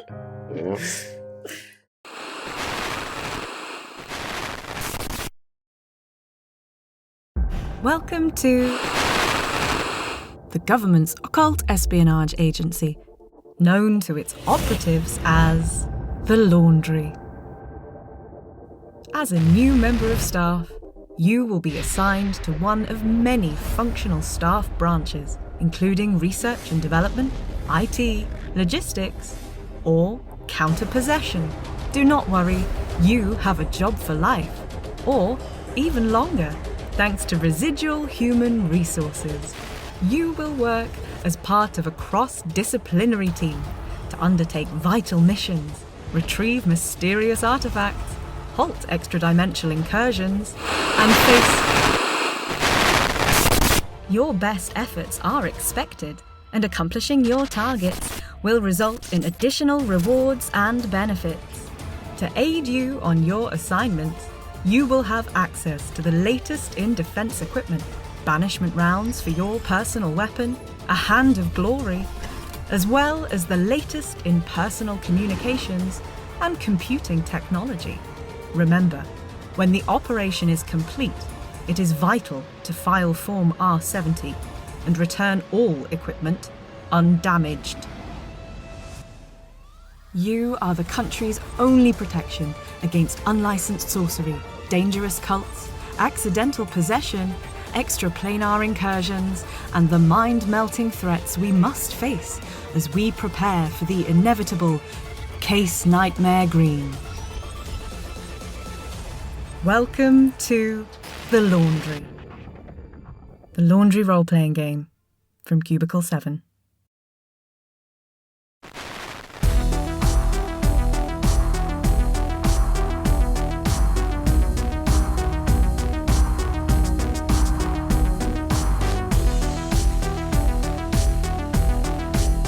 Fiery the angels rose, and as they rose, deep thunder rolled. Around their shores, indignant burning the fires of orc. And Boston's angel cried aloud as they flew from the dark night.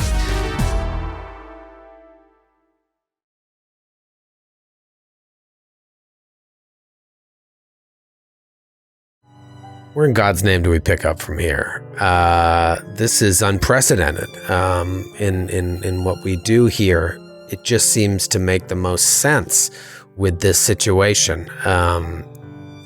But I want to continue role playing a little bit here and see where we get to. We all kind of, us in the audience, know what's going on here, but like, how do we reconcile it? How do we really get to the next step?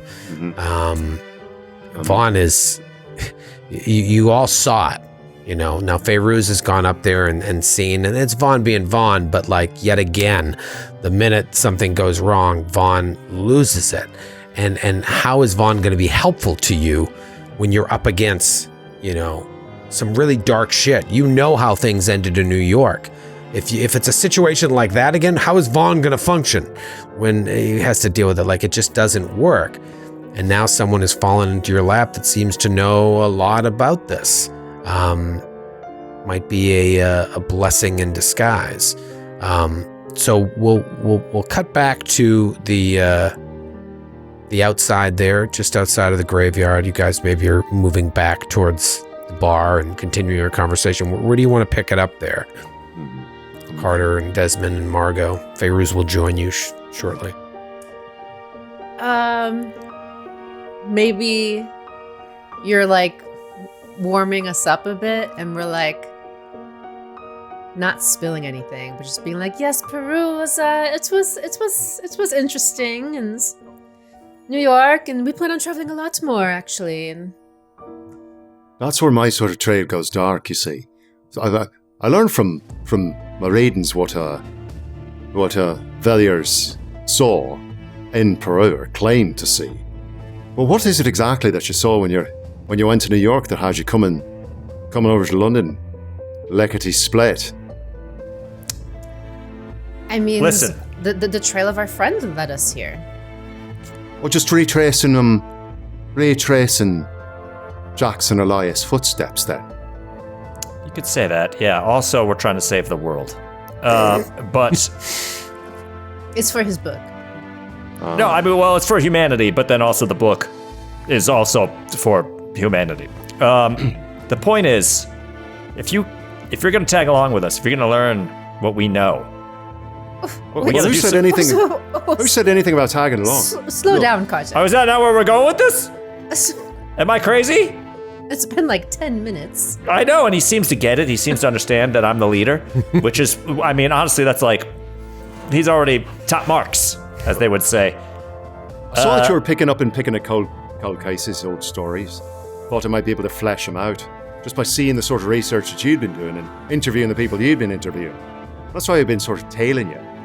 And it was only after I saw that the Villiers manse was close enough to get to that I came here and checked myself into the library. I wasn't expecting you lot to come here after me.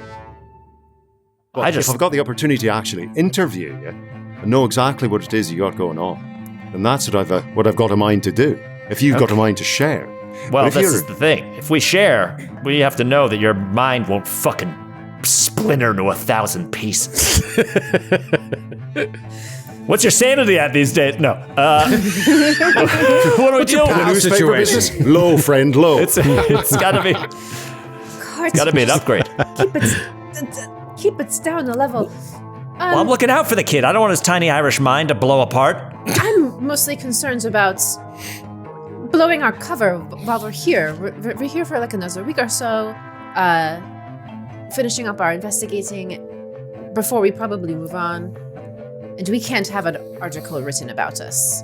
No, that much is certain, here. Especially when there's a book coming. Well, of course.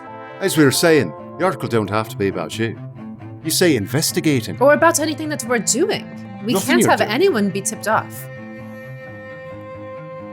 Well, you're on the trail of something, it seems. And I've got my hands around a couple of the threads that you've been pulling at. But if you blow this thing sky high, you learn exactly what it is that you're after. I'm willing to help with that investigation. And look, Miss Sauer, I realise you just met me and have been skulking around. You got no reason to know me from Adam or trust me from anyone. But I got the whole archives of the scoop behind me. I've lived here for quite a while. It could be useful to you. Investigator to investigator? Yeah. I don't know. We already have. We've kind of got a full house, you know? I don't know. I feel like he and Vaughn would get along real well. Quartet. Is that what 4 people are? Quartet? That's right. Yes. Nailed it. As always. That's right. Well, I suppose if there's not room for a 5th wheel. I have confidence that Vaughn will snap back out of it. Oh, he's going to be right as rain. I feel like the 5 of us, I mean, if this kid's got some leads, leads, tangible leads, as they say, we could use them. As long as you don't write anything about us until we say it's okay. Fairuz rolls up at that. Here's Fairuz with the good news. See. How was Vaughn? He will not be joining us for a while. I think he's in need of some recovery. I thought he was fine. I thought he could pull through, but then he said something. And then she looks over at Desmond, turns over to kind of like turn her back towards Desmond and only address Margot and Tillinghast at this part. He mentioned He spoke as though his brother was in the room with us. And I realized that he really should take some time to recover, and it is what he wanted. His mother pulled me in and said that, oh, he won't be joining you, blah, blah, blah, blah, blah. And I just needed to hear it from him, and it seems he could really use the time to recuperate. You're saying that one of the mystery squad's not gonna come with us? For a short time, I really think, Telecast, if you saw him, you'd... I thought he was fine and that he maybe just needed a night's rest and... It's just gonna be... You said it's just gonna be like us, but without Vaughn? He's not going to bounce back from this? Well, maybe he will. Maybe he just needs some time and... Can you excuse me? I just need one second. I'm just gonna walk over here, and Carter just sort of like walks off like 40 feet away. And you just gotta see him staring at like a tree. I guess they were better buddies. Mm-hmm. I mean, it breaks my heart too. I don't want to see him. It's sad, but like Margot has been becoming frightened of him with like the whole being dominated, seeing him almost shoot you. So she's maybe more like, but I guess I understand, and it could be dangerous to keep bringing him around if we care about him. I want him to be here. He is very useful with investigating, but he could get himself or one of us hurt. Well, I'm right there with you. I thought he was going to be able to pull through fine, and then he spoke as though his brother Bertie was in the same room with us. He even pointed out to him. And I looked over and no one was there, and he spoke as though he was in the same room with us. It's very unsettling. But suddenly you just hear, fuck! Fuck! Yes, exactly. And then Carter comes walking back up. You could see like there's a little like moisture. Did you process your feelings? That was. I mean, they may have tried to throw me in a flesh pit, don't get me wrong. But yes, the flesh pit. I forgot about that. She looks over at Des, sees if you overheard that. Yeah, you can see Des just kind of like standing, looking at his. Stop saying these things out loud. Fairuz just slaps the notepad out of his hand. It's a euphemism, it's a flesh pit of. No, it was a flesh pit. Whatever. Fuck it. He's into some really kinky shit. Oh wow. Okay, that's just one down. That's fine. We'll see him again. He's going to get better, and then he's going to join up with us, and it's going to be like it was before. And we're going to be just as strong, and we're going to be just as capable, and I just need another sec. Excuse me. And Carter just leaves again. Not to speak out of turn, but hard knots over here when folks are slapping your notes out of your hands and what have you. But seems to me that you're about some work, and now you're one set of hands short. You're in the investigating business? I'm in the investigating business, and I've been following these trails myself. It seems to me you're one shy of your quartet, Massar. I'm happy to play second fiddle in this quartet. Well, just so you know, you'll have to room with Carter. She looks over at him while he's screaming into a plant or something. I lean into you, Marco, and I'm like, in all my research, I never actually learned about the not to be insensitive, but where did he actually serve? Seeing Carter? Yes. Why would you think? Is his face? Yes. Oh, that was from a horse. Okay, I'm good. Huh. All right. He doesn't like to talk about it. What are you guys talking about? Our secret. Nothing. All right. Well, I don't know what the fuck. What do we do now? This whole thing started. We were trying to check out this manufacturer thing for the safe. You know anything about this, St. Patrick? We got this safe, walk-in safe we're trying to track down. I'm sorry. A walk-in safe. You're trying to. Yeah, I don't know how ahead of the curve you are here. This is a test. Henson Manufacturing. That come across your little notes there, Shamrock? Henson Manufacturing. Oh. I see that I'm gonna have to get used to your particular worldly charm, Mr. Tillinghast. This is interesting here. Taste. People grow on you. This is interesting here. Really? I think this would be a fun way to kind of insert you. Give me a no roll. This is something we haven't really used that much. It's a straight up intelligence check. This guy's been around the stacks. He's been around the back pages of the Scoop. Mm-hmm. I got a hard success. Oh, Nice. Oh, 28. okay. we don't even have to go there now. Hard. All right. So this is interesting. Henson Manufacturing. Yes, I remember. Henson Manufacturing. Or perhaps I've been tying up some. Well, I know you've been asking around with Zara Shafiq and the Penhew Foundation, etc., etc., etc. Yeah, what exactly is the loose end that Desmond is pulling on here? Yeah. So if you were eavesdropping on their conversation, like I almost want to flash back to your original conversation with Mickey, like we see you in the back. Mm-hmm. Just like listen, and you were there the whole time. Maybe you start following up on this thing, and you're trying to find out any information. I don't think at that point you guys even knew about Zara Shafiq, but you had mentioned Gavigan and the Penhew Foundation, so maybe you were just looking into that. And if you had read his books and you had found Gavigan's card back there, I'm sure that was in the journal as well. So maybe you looked into it, and the guy's squeaky clean. Any sort of records you look into whatsoever, super squeaky clean. Let's take it a step further, and let's say that one day you're like, I'm gonna tail this motherfucker. What's he up to? What is he up to? Because you just get this sense that there's something there, and you followed him all the way to Derby, where you made a visit to Henson Manufacturing. That wouldn't be too crazy. You guys found a receipt in his secret room. Wouldn't be crazy that Gavigan went there and he left.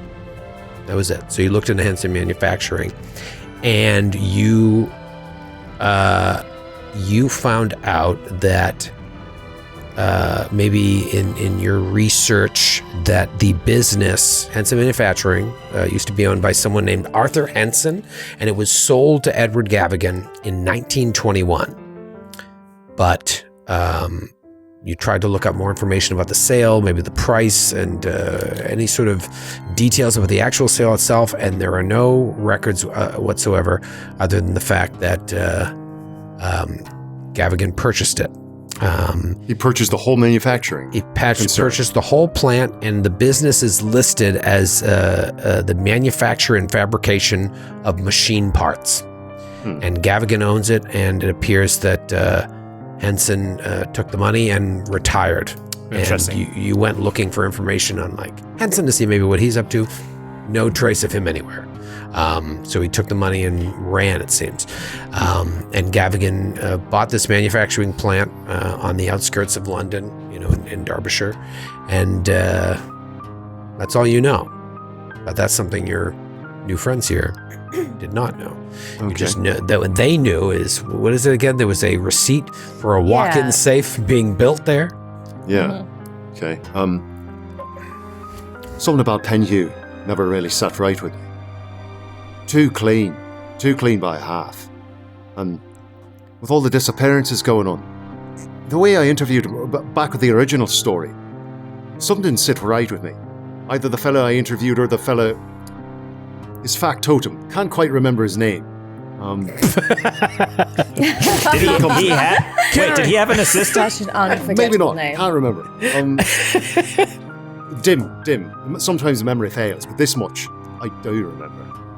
But this manufacturing plant you're talking about, Gavin owns that. Purchased it from the previous owner. Arthur Henson don't own the concern no more. This is a machine parts manufactory, but that's a Gavigan concern, that is. Well, then why did he have a receipt for a safe from the manufacturing plant? No, it wasn't from. Margot thought it was from. It wasn't from there. It was from somewhere else, and it was being installed at Henson Manufacturing. So here's the deal, Desmond, right? That's it. Oh man, I'll forget it. The Gavigan, we may or may not have let ourselves into the Penhew Foundation after hours. I may or may not have lockpicked upwards of 27 different locks. Keep that out of this. What you need to know. Oh, mum's the word, Mr. Tillinghast.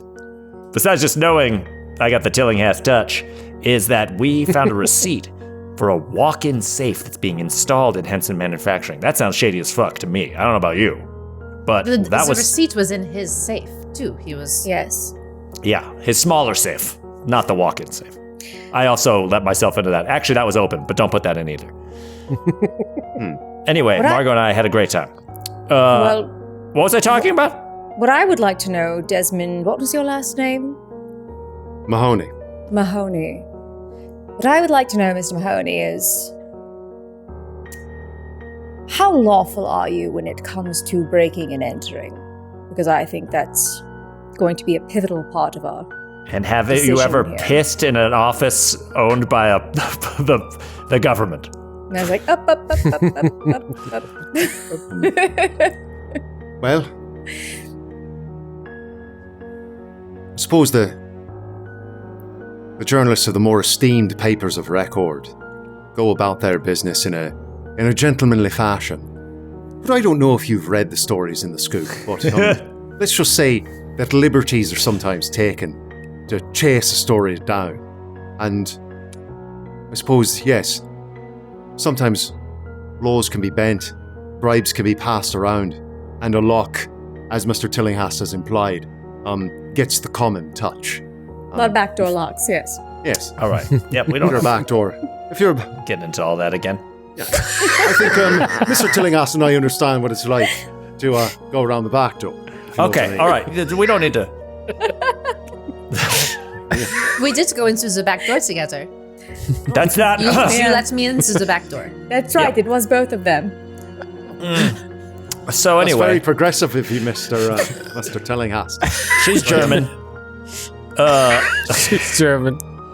So listen, don't worry about concern yourself about any of that. What we need to know before you become an official intern of the Mystery Squad is whether or not you can handle the horrors of the night. Do you know what I mean? I'm talking real evil shit. We're not into some just like, ooh, look who the king is snogging. Blah, blah, blah, blah. We're talking some serious, earth-shaking, mind-shattering shit that you're about to walk right into. You man enough, Mahoney?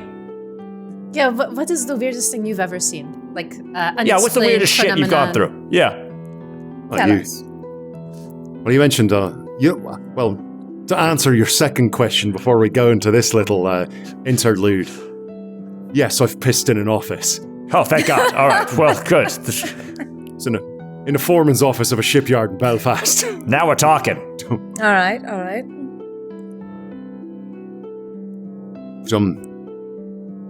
Yeah, I've seen some things.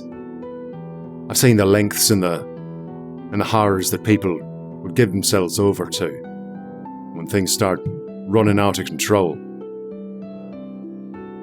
I don't think I've got to go into too much detail. If you're asking me if I've seen violence, and if I've been in a scrap, you bet yourself, boyo. But that's right, Tillinghast. I've been up against it a time or two. And if you got my back, then I'll get yours. So let's not call me St. Patrick again. Did I do that? You did. That's you called him a insensitive. few names that weren't his name. Listen, again, I'm from Massachusetts. We're all Irish. We get it, right? Ah. You should see St. Patrick's Day there. Do you guys have St. Patrick's Day over It's there? less of a thing. Less of a thing. More of than a it is over hallmark. there. Yeah, that's fine. Anyway, we dye the river green. It's authentic, is my point. So, regardless, just so the audience knows, my mother was intensely Irish, to the point where she would write Kerkovich with a giant O and an apostrophe, which makes no fucking sense because it's Slovenian.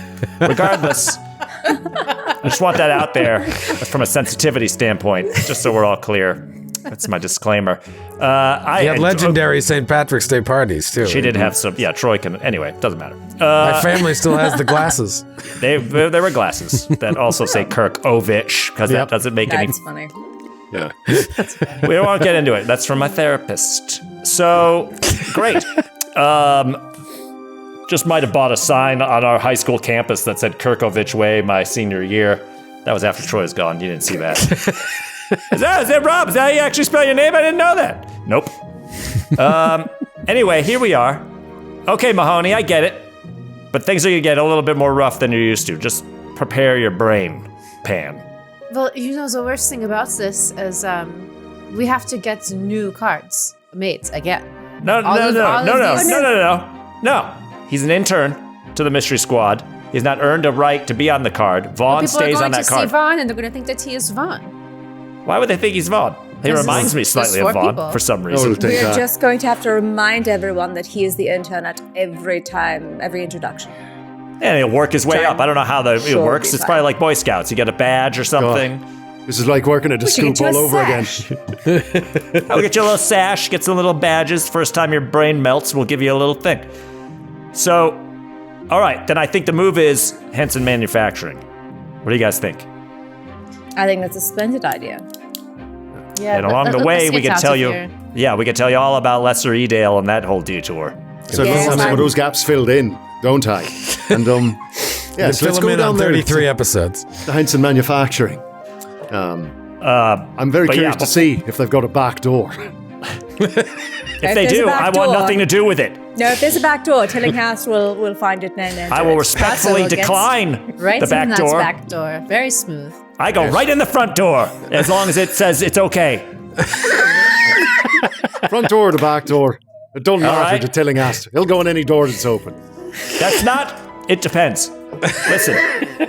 Why are you getting so flustered? I don't understand. It's the shitty gin I had to drink. Do you know what gin tastes like?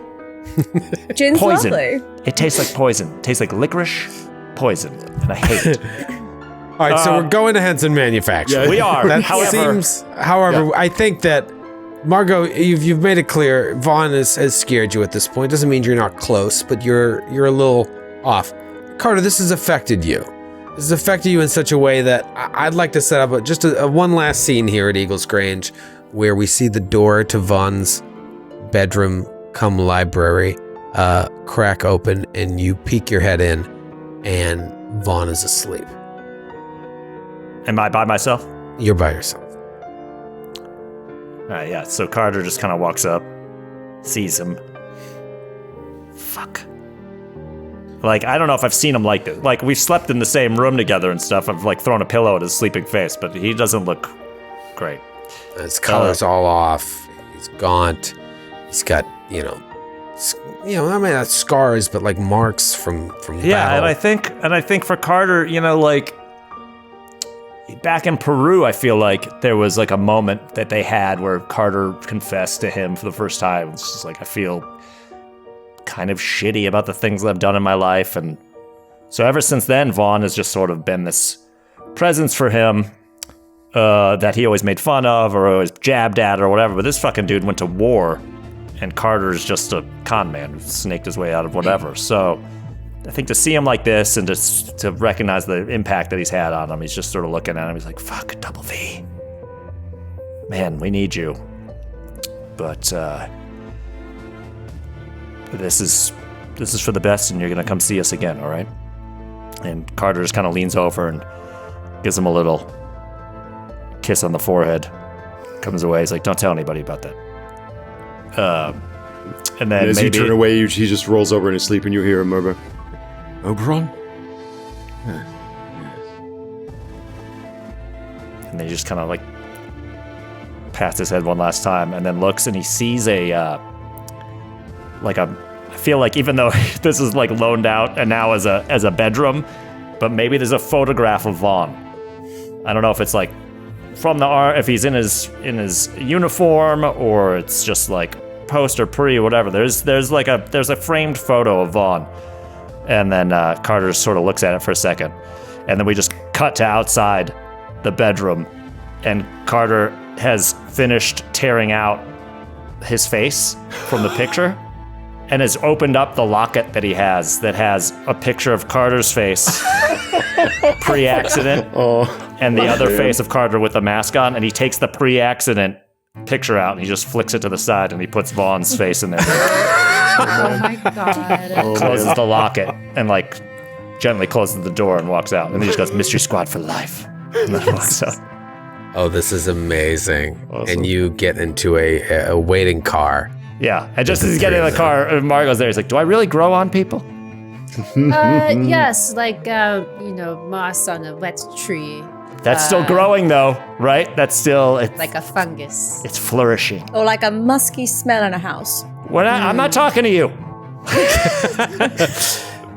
All right, so the three of you She tosses him a cigarette. You get in the car, and it kind of leaves Eagles Grange, and we're watching this all from the porch, like it pulls out, takes off on the way to the train station, and as we watch it, we just see a figure walk into frame, sort of clearly watching you leave, and all we see is their wrist. The very familiar tattoo. And now we cut to a train pulling in to Derbyshire Station. Actually, St. Pancras Station, I think it's called. Pancras? St. Pancras? I may have fucked that up, but it's like... where is it? St. Pancras. You roll into St. useless Pancras. I Not don't even Pancras, know just what the pancreas is. You roll into gallbladder. I confused them. St. Pancras Station, and it's a bit of a hub. You came through here on your way to Lesser Adale. You switched trains to go to Lesser Adale. It's a direct train, can take you right back to London. I imagine if you left that, now it's probably 3 o'clock, I'll say 4 o'clock in the afternoon. We'll have you arrive. I think it's easy to believe that Desmond knows the location of Henson Manufacturing.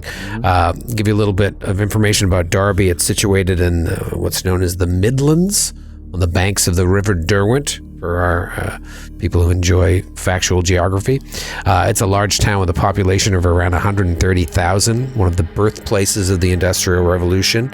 It is a hub for industry and manufacturing, particularly automobile, aircraft, and railway engineering. So Henson Manufacturing is one of several, plants of this nature, but it's the one that Edward Gavigan is interested in.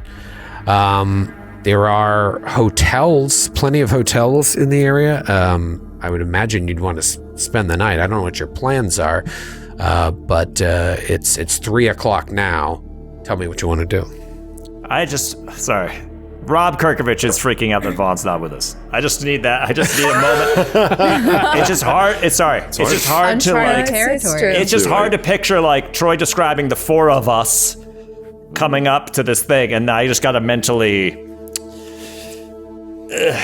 You should have ended the episode then, Troy.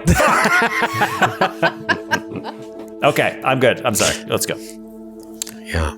We roll in. It's tough. We pan across all four of your faces, and the last one is Desmond. This brand new face. This like spring chicken of a dude who like shock of curly hair, bright-eyed and bushy-tailed. Hasn't seen anything terrifying cocksure yet. And fancy-free. Nothing at all.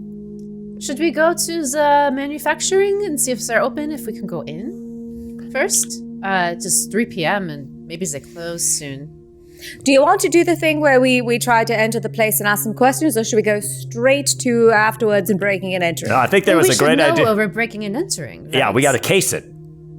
Favor is if I taught you nothing. Red door is. Here's the thing, is that we had an original plan to go in as if we worked for the company that installed the safe. And we were going to be like, just checking on our handiwork or whatever. But we've now come to realize that that's... all right, well...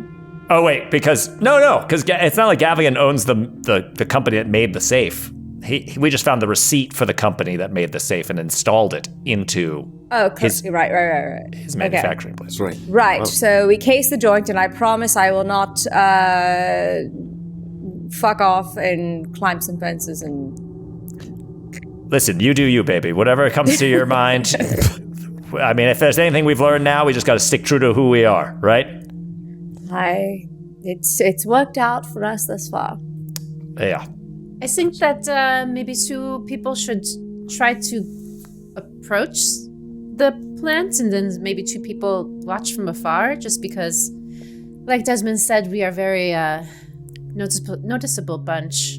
We do seem to be followed around a lot. And she just kind of looks over at Desmond. Guilty as charged. So you're saying you want us to actually go in the front door then? And have this little meeting you're describing? Or we just go in the watch back from door outside? later. All right. Yes. This is what we do.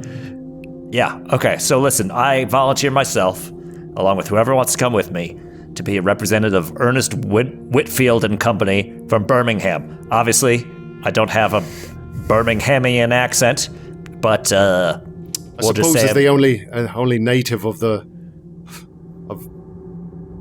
at least a relatively adjacent island. Oh, yeah. Carter's like, all right, you're English, right? Technically? Come on! When you say you're English, right? Like you just see like a vein bulge in his forehead. Oh,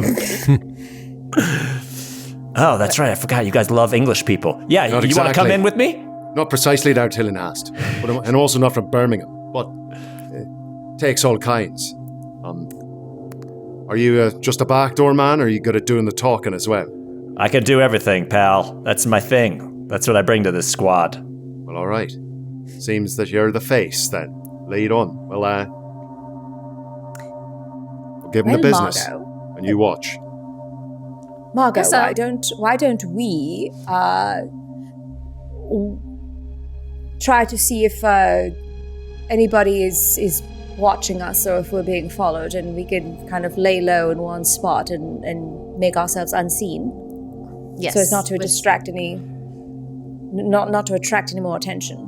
Yeah, if you guys get a sense of the perimeter, weak spots, all that stuff. Perhaps find a back door. A nice spot. A nice spot to keep an eye on everything. That's fine. And or a front door, or a welcoming front door, whatever you want. I'll have my camera out just in case anything goes on. And Splendid. We're just two ladies walking about town. I love it. And then you don't see us. We're gone. You can take a tram, you can take a cab, but we'll just get you over there. Hence your manufacturing lies along the Utto-Exeter Road, heading west toward the town of Mickleover. As you approach, maybe you hop out of the cab a block away so you can walk on foot. There is a 10-foot high brick wall surrounding the premises, yeah. Like perimeter. I was trying to say premises and perimeter. The perimeter, the premises and the perimeter of the entire manufacturing plant. There is in the front. What would you call the front? The large wrought iron gates that maybe have provide access for vehicles or horse-drawn carts, and that's shut. But as you're looking around, you do see a little small gate on the side that's unlocked. And there is a guard posted up there, just standing at the gate, the sort of side gate that is just for foot traffic. A guard. Mm-hmm. Looks like there's several buildings on the other side. It's hard to see over the fence, but you see like one large building, maybe some smaller buildings in this area. Can I roll like a I don't know if spot hidden works, but just like a spot where to try to find a spot where Feyruz and I can like lay low that no one's going to see, but has a good view of everything. Yeah, man, if you could get like some height, you could kind of look over. Give me a spot hidden. Spot hidden. Whoa, did I roll a 4? I roll a skull and then a 4. Then skull being 0? Yeah. That's right. a 4. That's a double 0 for the skull. All right, so, and what is your spot hidden? That must be extreme, right? Oh, yeah, 69. Nice. I love saying 69. So you do see, like, across the street, there's this, like, dilapidated building that looks completely uninhabited, like kind of under construction or maybe being repurposed. And it does have a couple of fire escapes. You're like, that's not conspicuous, but if we went over there and climbed those fire escapes, you could really get a bird's eye view into what's going on over there. But you need to move stealthily so people would be like, hey, what are you doing in that abandoned building? Otherwise, there's plenty of places away from that little side gate and away from the main gate where you could walk around. You just can't see and not be like stand out at all. It's just going to be hard to really see over the fence into what's going on over there. How many buildings? What are the entrances and exits? Just based on that wall. Yeah, your only good bet is to like try and sneak over to where that abandoned building is. What do you think, Feyruz? Let's climb up the fire escape? No one will see us. We can go tiptoe through the window, which is, what year is it? 1925? Damn. 5 years later. That has a nice ring to it. You can make a little song, maybe. I know. Give me a We'll work on it. Work in progress. We need to do something to entertain ourselves while we're spending so much time on recon. Staking out. All right, can we just stealth our way? Yeah, let's see. Where are you going? Yeah, who's got... them. Got you. Yes. Yeah, just for shits and gigs, who's got the worst stealth? Uh-oh. I've got a 60. I have 46. Carter 46? leans over to Dez. It's like, watch this shit. Get ready to We do this. are professionals. Yeah, get ready to get your mind blown. Right. All right, so you have a 46, Kate, and what do you have, Noura, for stealth? 60. All right, so give me a roll, Kate, and see a little group stealth. Yes. Did we both roll or just... Just Kate. We're going to do a group stealth, yeah. So worst stealth. That's a 66 over 46, but I've got 24 luck. I could spend 20 of it. Sure could. It's up to you. I don't want you to be afraid of failure. It just might mean that you're clumsily over there. Could also push. I push. Okay, what do you do different? I push. And make it good. Shit. I realized that maybe we're being like a little noisy, and I'm trying to show off in front of the new guy. Like, oh yeah, we know what we're doing. So I try harder to take off those earrings. So bad. Earrings are so dangly. They make so much noise. Oh yes, of course. The big chunky earrings. You can't sneak with earrings on, and my trench coat. I try to like bunch it up so it's not just like swaying everywhere. And maybe your sawed-off shotgun's too loud, so you throw it in a gutter. No, that's a good push roll. Nice try. This Troy. is too loud. We gotta name this thing. Not gonna need this. Maybe I do that. Like I kind of readjust my trench coat, and you see her open it, and you see the shotgun. Mahoney just sees a shotgun. Mahoney just like Mahoney's eyes widen. He's like, oh no. Okay, I think I might have got to. You're in the mystery squad now, motherfucker. Get ready. Who did you think you were dealing with? Yes, very, very sneaky. You lot do make it interesting. Oh, that's correct, but it doesn't matter because I did worse. You did worse. You deserve it for that push roll. All right. Damn it. So I'm extremely impressed with Margot Sauer. Unless something happens right now. I try harder. I stealth even harder. All right, so here's what we're gonna say. One of the things I want to really play around with is like failing forward, right? Because you can fail. Fail like, oh, you don't know, or like, oh, you didn't do it. No, you do it, but something bad happens, and of course, with a pushed roll, something really bad happens. So here's what I'm gonna say: is like, You get over there and you feel like you're fucking James Bond. You find a little like opening in a wall that they must be repurposing. You're able to slide in and very easily walk up the stairs inside of this building and then just step out onto the fire escape. And it almost felt a little too easy. But the two of you are up there and you look down and in and you see two large structures dominating the yard. Looks like there's a large building and then a shed, a smaller building to the side, like a shed, but they're close together. And then beyond these, at the rear, is a much smaller wooden shed and what is pretty obviously like a toilet block, like an outside bathroom. And so it's just those four buildings, and there is no one walking around outside, but there is like steam coming out of pipes.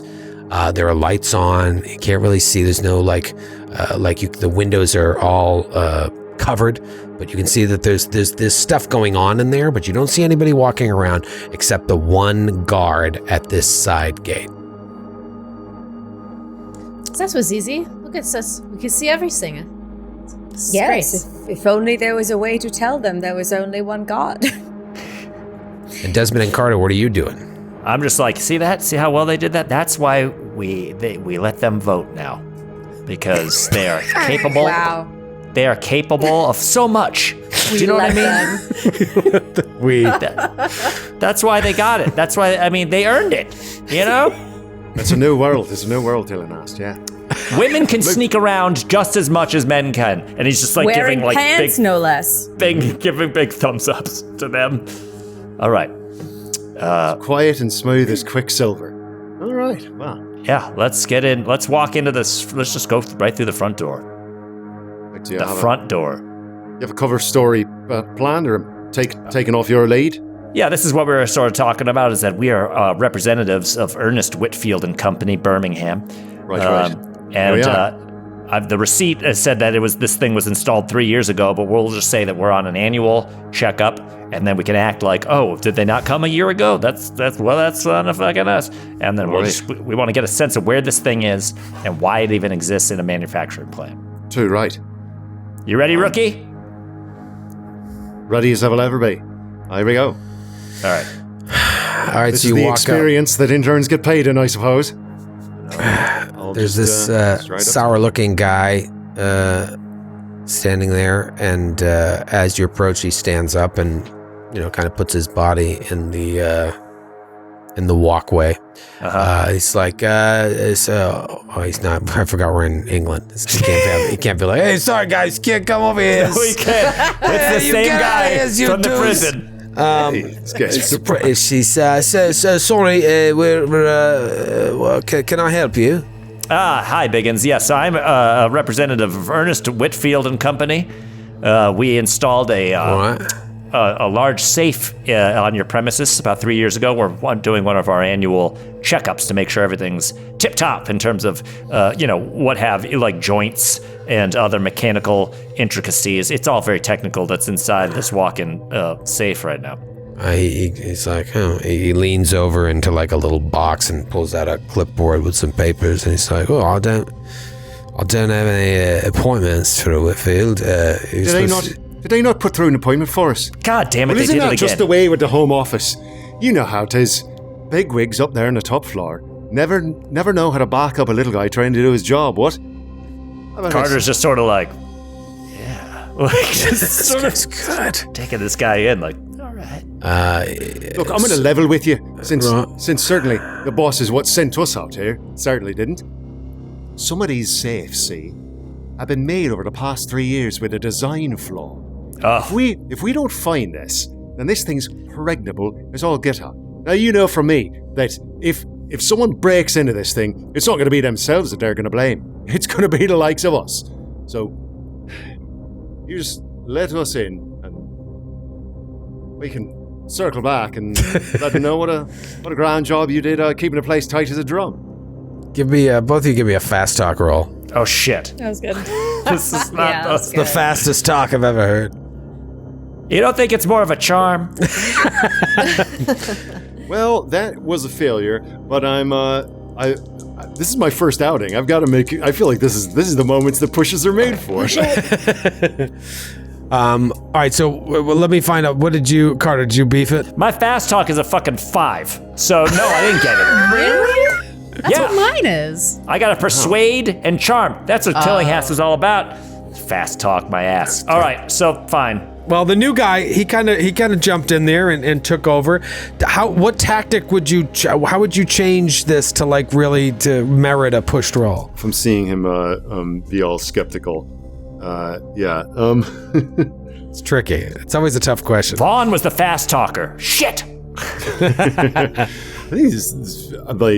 think his fast talk is almost the same. But let's see. Yeah, well, how do you really go for it? I mean, he was trying to do like a populist us against them sort of thing.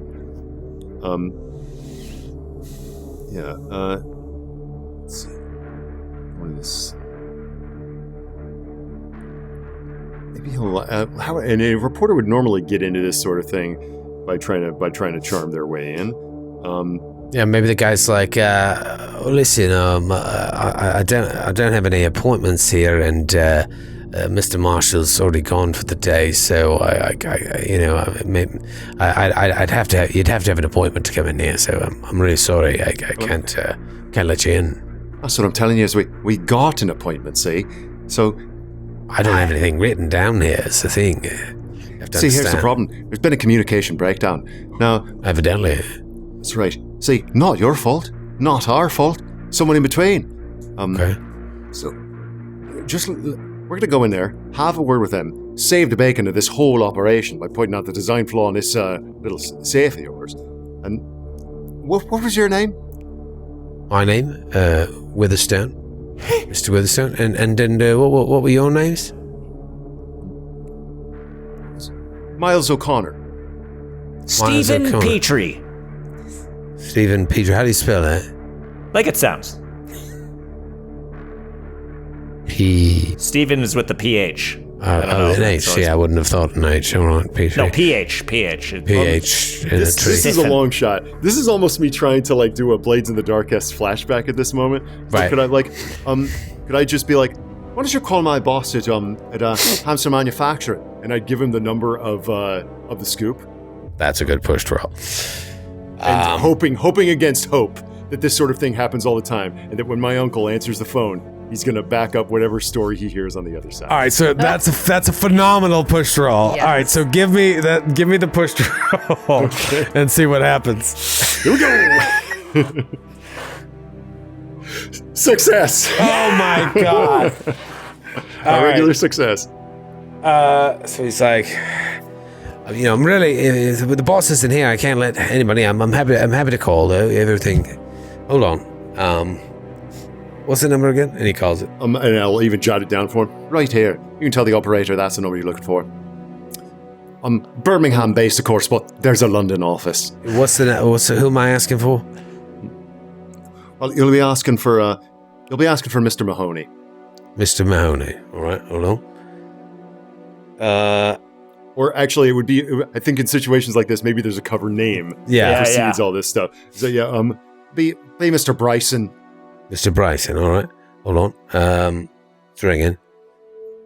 Hello, can I speak to Mr. Bryson? Yes, I have two of your associates here. Mr. Petrie and Mr. What was it again? O'Connor. Mr. O'Connor. They say there might be a problem with the safe and that they had an appointment, but I don't have any appointment listed here. And my boss, Mr. Marshall, is not around, so I can't approve this. Do you remember, do you know anything about this? And all you hear is... That's my Uncle Bernard. On the other end of the line. Oh, God. All right. All right. Very well. Okay. All right. Well, thank you there, Mr. Bryson. All right. Have a good day. All right, so it appears that your story checks out. You do have an appointment. Unfortunately, it's nothing that I can approve until I speak with Mr. Marshall. However, Mr. Bryson informed me that this is a legitimate situation we should be concerned about. So here's what I can do. I can phone Mr. Marshall, and we can set you up for an appointment first thing in the morning. If this is a concern, we want to make sure we get you in there right away. Would that work for you? It is above my pay grade at this point to let anyone in without Mr. Marshall's knowing. Certainly. Now, of course, we'll keep that appointment. Feel free to make that for us. But it'd make everyone's job a lot simpler if we could just have a once-over of it, just to make sure that we know that the flaw that we think is in your safe is in fact there. If we could just have a look at it. It would suck if it got cracked tonight, before we get a chance to come in. Wouldn't it be the way? Yeah. I appreciate it, but I've got the Irish accent. I appreciate it, but it rubs off.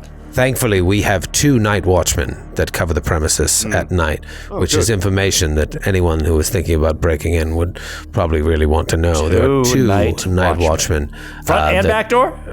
Yes, front and back door. They take turns walking the perimeter of the inside and the inside of the main workshop. So I'm not too concerned, though I do appreciate your concern here. Unfortunately, I am under strict orders not to let anyone in without... So I'm clear, the safe itself, now in my records it shows that it's in Mr. Marshall's office. Am I correct in that? Oh no, that's false information. The safe is in the workshop itself. Of course. Mr. Marshall's office is a part of the workshop, but the safe is I don't really know much about it, but I've seen it. It's in the workshop. We keep getting all this false information. We got to fix our lines of communication. Yeah, evidently. Surely. Well, ours is but... not to question why, ours is but to do and die. They make the messes, we clean them up, right? That's just because he and I are foreigners. Do you know what I mean? We're always just treated terribly. Right, no, I understand. Well, I'm sorry I couldn't be of more help, but we'll say 10 a.m. tomorrow. Is there a number I could contact you at, or are you staying in the area? No, we'll come by at 10. We'll find a place to... What do you any recommendations for... is there a nice Waldorf Astoria nearby? There's no Waldorf here in Derby, but there's the Old Bell Hotel in the town centre, and that's the one that most people stay at. There's also the Georgian House Hotel, a little bit quieter, but a lot of history in the Old Bell Hotel. Some say it might be haunted, even. No thanks. Check those out. And listen, I would love to chat more, but the men are just finishing up for the day. And you do your job. We've done ours. We're all 3 of us workmen, blue collar. It's been a long day. And as he's saying that, 2 guys come up, and he waves to them, and they come in to the past the gate, and they walk towards the door. And as you're standing there, you see the doors open, and several working men are coming out. And he's like, gentlemen, I'll see you tomorrow. I'm sorry I can't be of more service right now, but it's a change of shift. Everyone's off for the day. But we'll see you at 10 a.m. tomorrow. Yeah? Too right. Yeah. You've been very helpful. We'll see you right at 10 or right before. In our line of work, if you're on time, you're late. Oh, all right. Have a good night. And he waves you off, and you just see a dozen or so men, and you can't tell how many are workers and how many are guards. It seems like there's a good amount of guards as well as these workers. And so are we getting the sense that there's people working there while guards are also guarding a machine shop? Yeah, there's a lot of security along with these workers. And you see the workers sort of file off one way, and the guys that are dressed in the obvious garb of guards go another way, and the workers all go to psychology on the guards that we see walking by. Yeah. Extreme success. Oh shit! Oh. 6 under 40. Whoa. They're eyeing both of you very suspiciously as they come out, and also looking at their coworker who was chatting with you. But otherwise, You don't see any guns on them or anything, but they just seem a little focused, laser focused, whereas the workers are like heading off to a nearby pub. Okay. Interesting. Great. Seems like safes, a guard staff that dwarfs a naval fortification. Strange for a machine shop, don't you think, Mr. Tillinghast? It's a little weird. I've got a couple notes on how you handled that situation, but for the most part, I think you did okay for your first time. Thank you, Mr. Tillinghast. As an intern, it's always good to get paid in the inestimable coin of experience. Yes, but yeah. I'm not expecting that. Right. I'll be paid when this story comes out. For now, you did all right. I only get expenses, so I hope you're not planning on staying in the Waldorf Astoria. Let me ask you this. Yeah, let me ask you this. Have you ever been a ward? Do you know, like someone where where someone take like an older man takes a young rapscallion under their wing and just teaches them so that they can carry on in their footsteps? You ever been in that situation? I have, Mr. Tillinghast. Oh shit! And he gets a haunted look. Yeah, forget it. I don't want to talk about it. Okay. Sometimes an older man comes to you. No. Weaving a tale of utopia. I'm all right. Of a homeland that should be free. Yeah. Oh, yeah. That's a bummer. That make it so you have to get smuggled out of the country over. But I've said too much. Yeah, that sounds like a shitty situation. Let's find out. Let's find out what the deal is with this hotel. So maybe you walk over in the direction of the abandoned house or the abandoned Carter starts building. going. Why is he doing that? We never see this. Like we saw them leaving, so we're coming back down. But now. before that, can I just do like a listen roll to see that like nobody was around, knowing that we were there in the building? Mm-hmm. Like maybe if somebody else was in there. Yeah. Okay. Fuck! I failed. We stealthed so good, Favors. No one. Oh, you guys nailed it. Crushed. I'm sure you're right, but one can never be too careful. Yeah, you see them coming away from Carter and Desmond. You see them coming away from there, and maybe they give you a signal, and the two of you walk back into the building and down, and you hear a noise behind you, and you just turn, and you don't see anything there, but you do get this weird feeling like someone's watching you. Maybe you take a step back towards that sound. You don't see anything. And so you just wave to the two of them, and four of you meet up and walk off to hatch your plans for the evening. And we black out. And we come back up on Vaughn in bed. And there's a doctor by his side. And the doctor is injecting him with something, maybe a sedative, mild sedative. And you see Vaughn sort of relax, and his clothing is a little disheveled, like maybe he was having an episode and needed to be calmed down. And his mother is standing there watching. Her eyes are a little red. And doctor nods at her, and then we hear this kind of like a 1920s phonograph. It's like, two little ducks went out one day over the hills and far away. Mother duck said quack, quack, quack, quack, but only one little duck came back. And everyone leaves the room. And Vaughn opens his eyes and just walks over to the window and looks out. One little duck went out one day over the hill and far away. And he's just looking out over the grounds. Mother duck said quack, quack, quack, quack, but none of the 5 little ducks came back. And as he's standing there, Birdie comes and stands beside him and puts his hand on Vaughn's shoulder and looks out the window with him. And if we're looking at like a wide view from outside, we see the mother come out.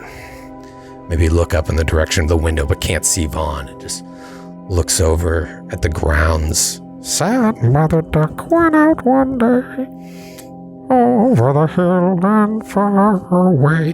And we just follow her gaze over to the cemetery. Sad mother duck said quack, quack, quack. And all of the 5 little ducks came back. And we just see a headstone that says Bertrand Villiers, lost at sea near the coast of Prince Edward Island, dated 7 years ago. And we'll see you next week.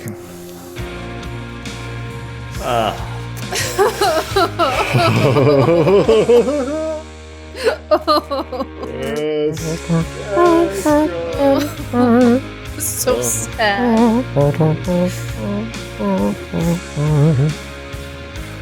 I'm traumatized. To Vaughn. What a may he swiftly recover. God. He'll be back.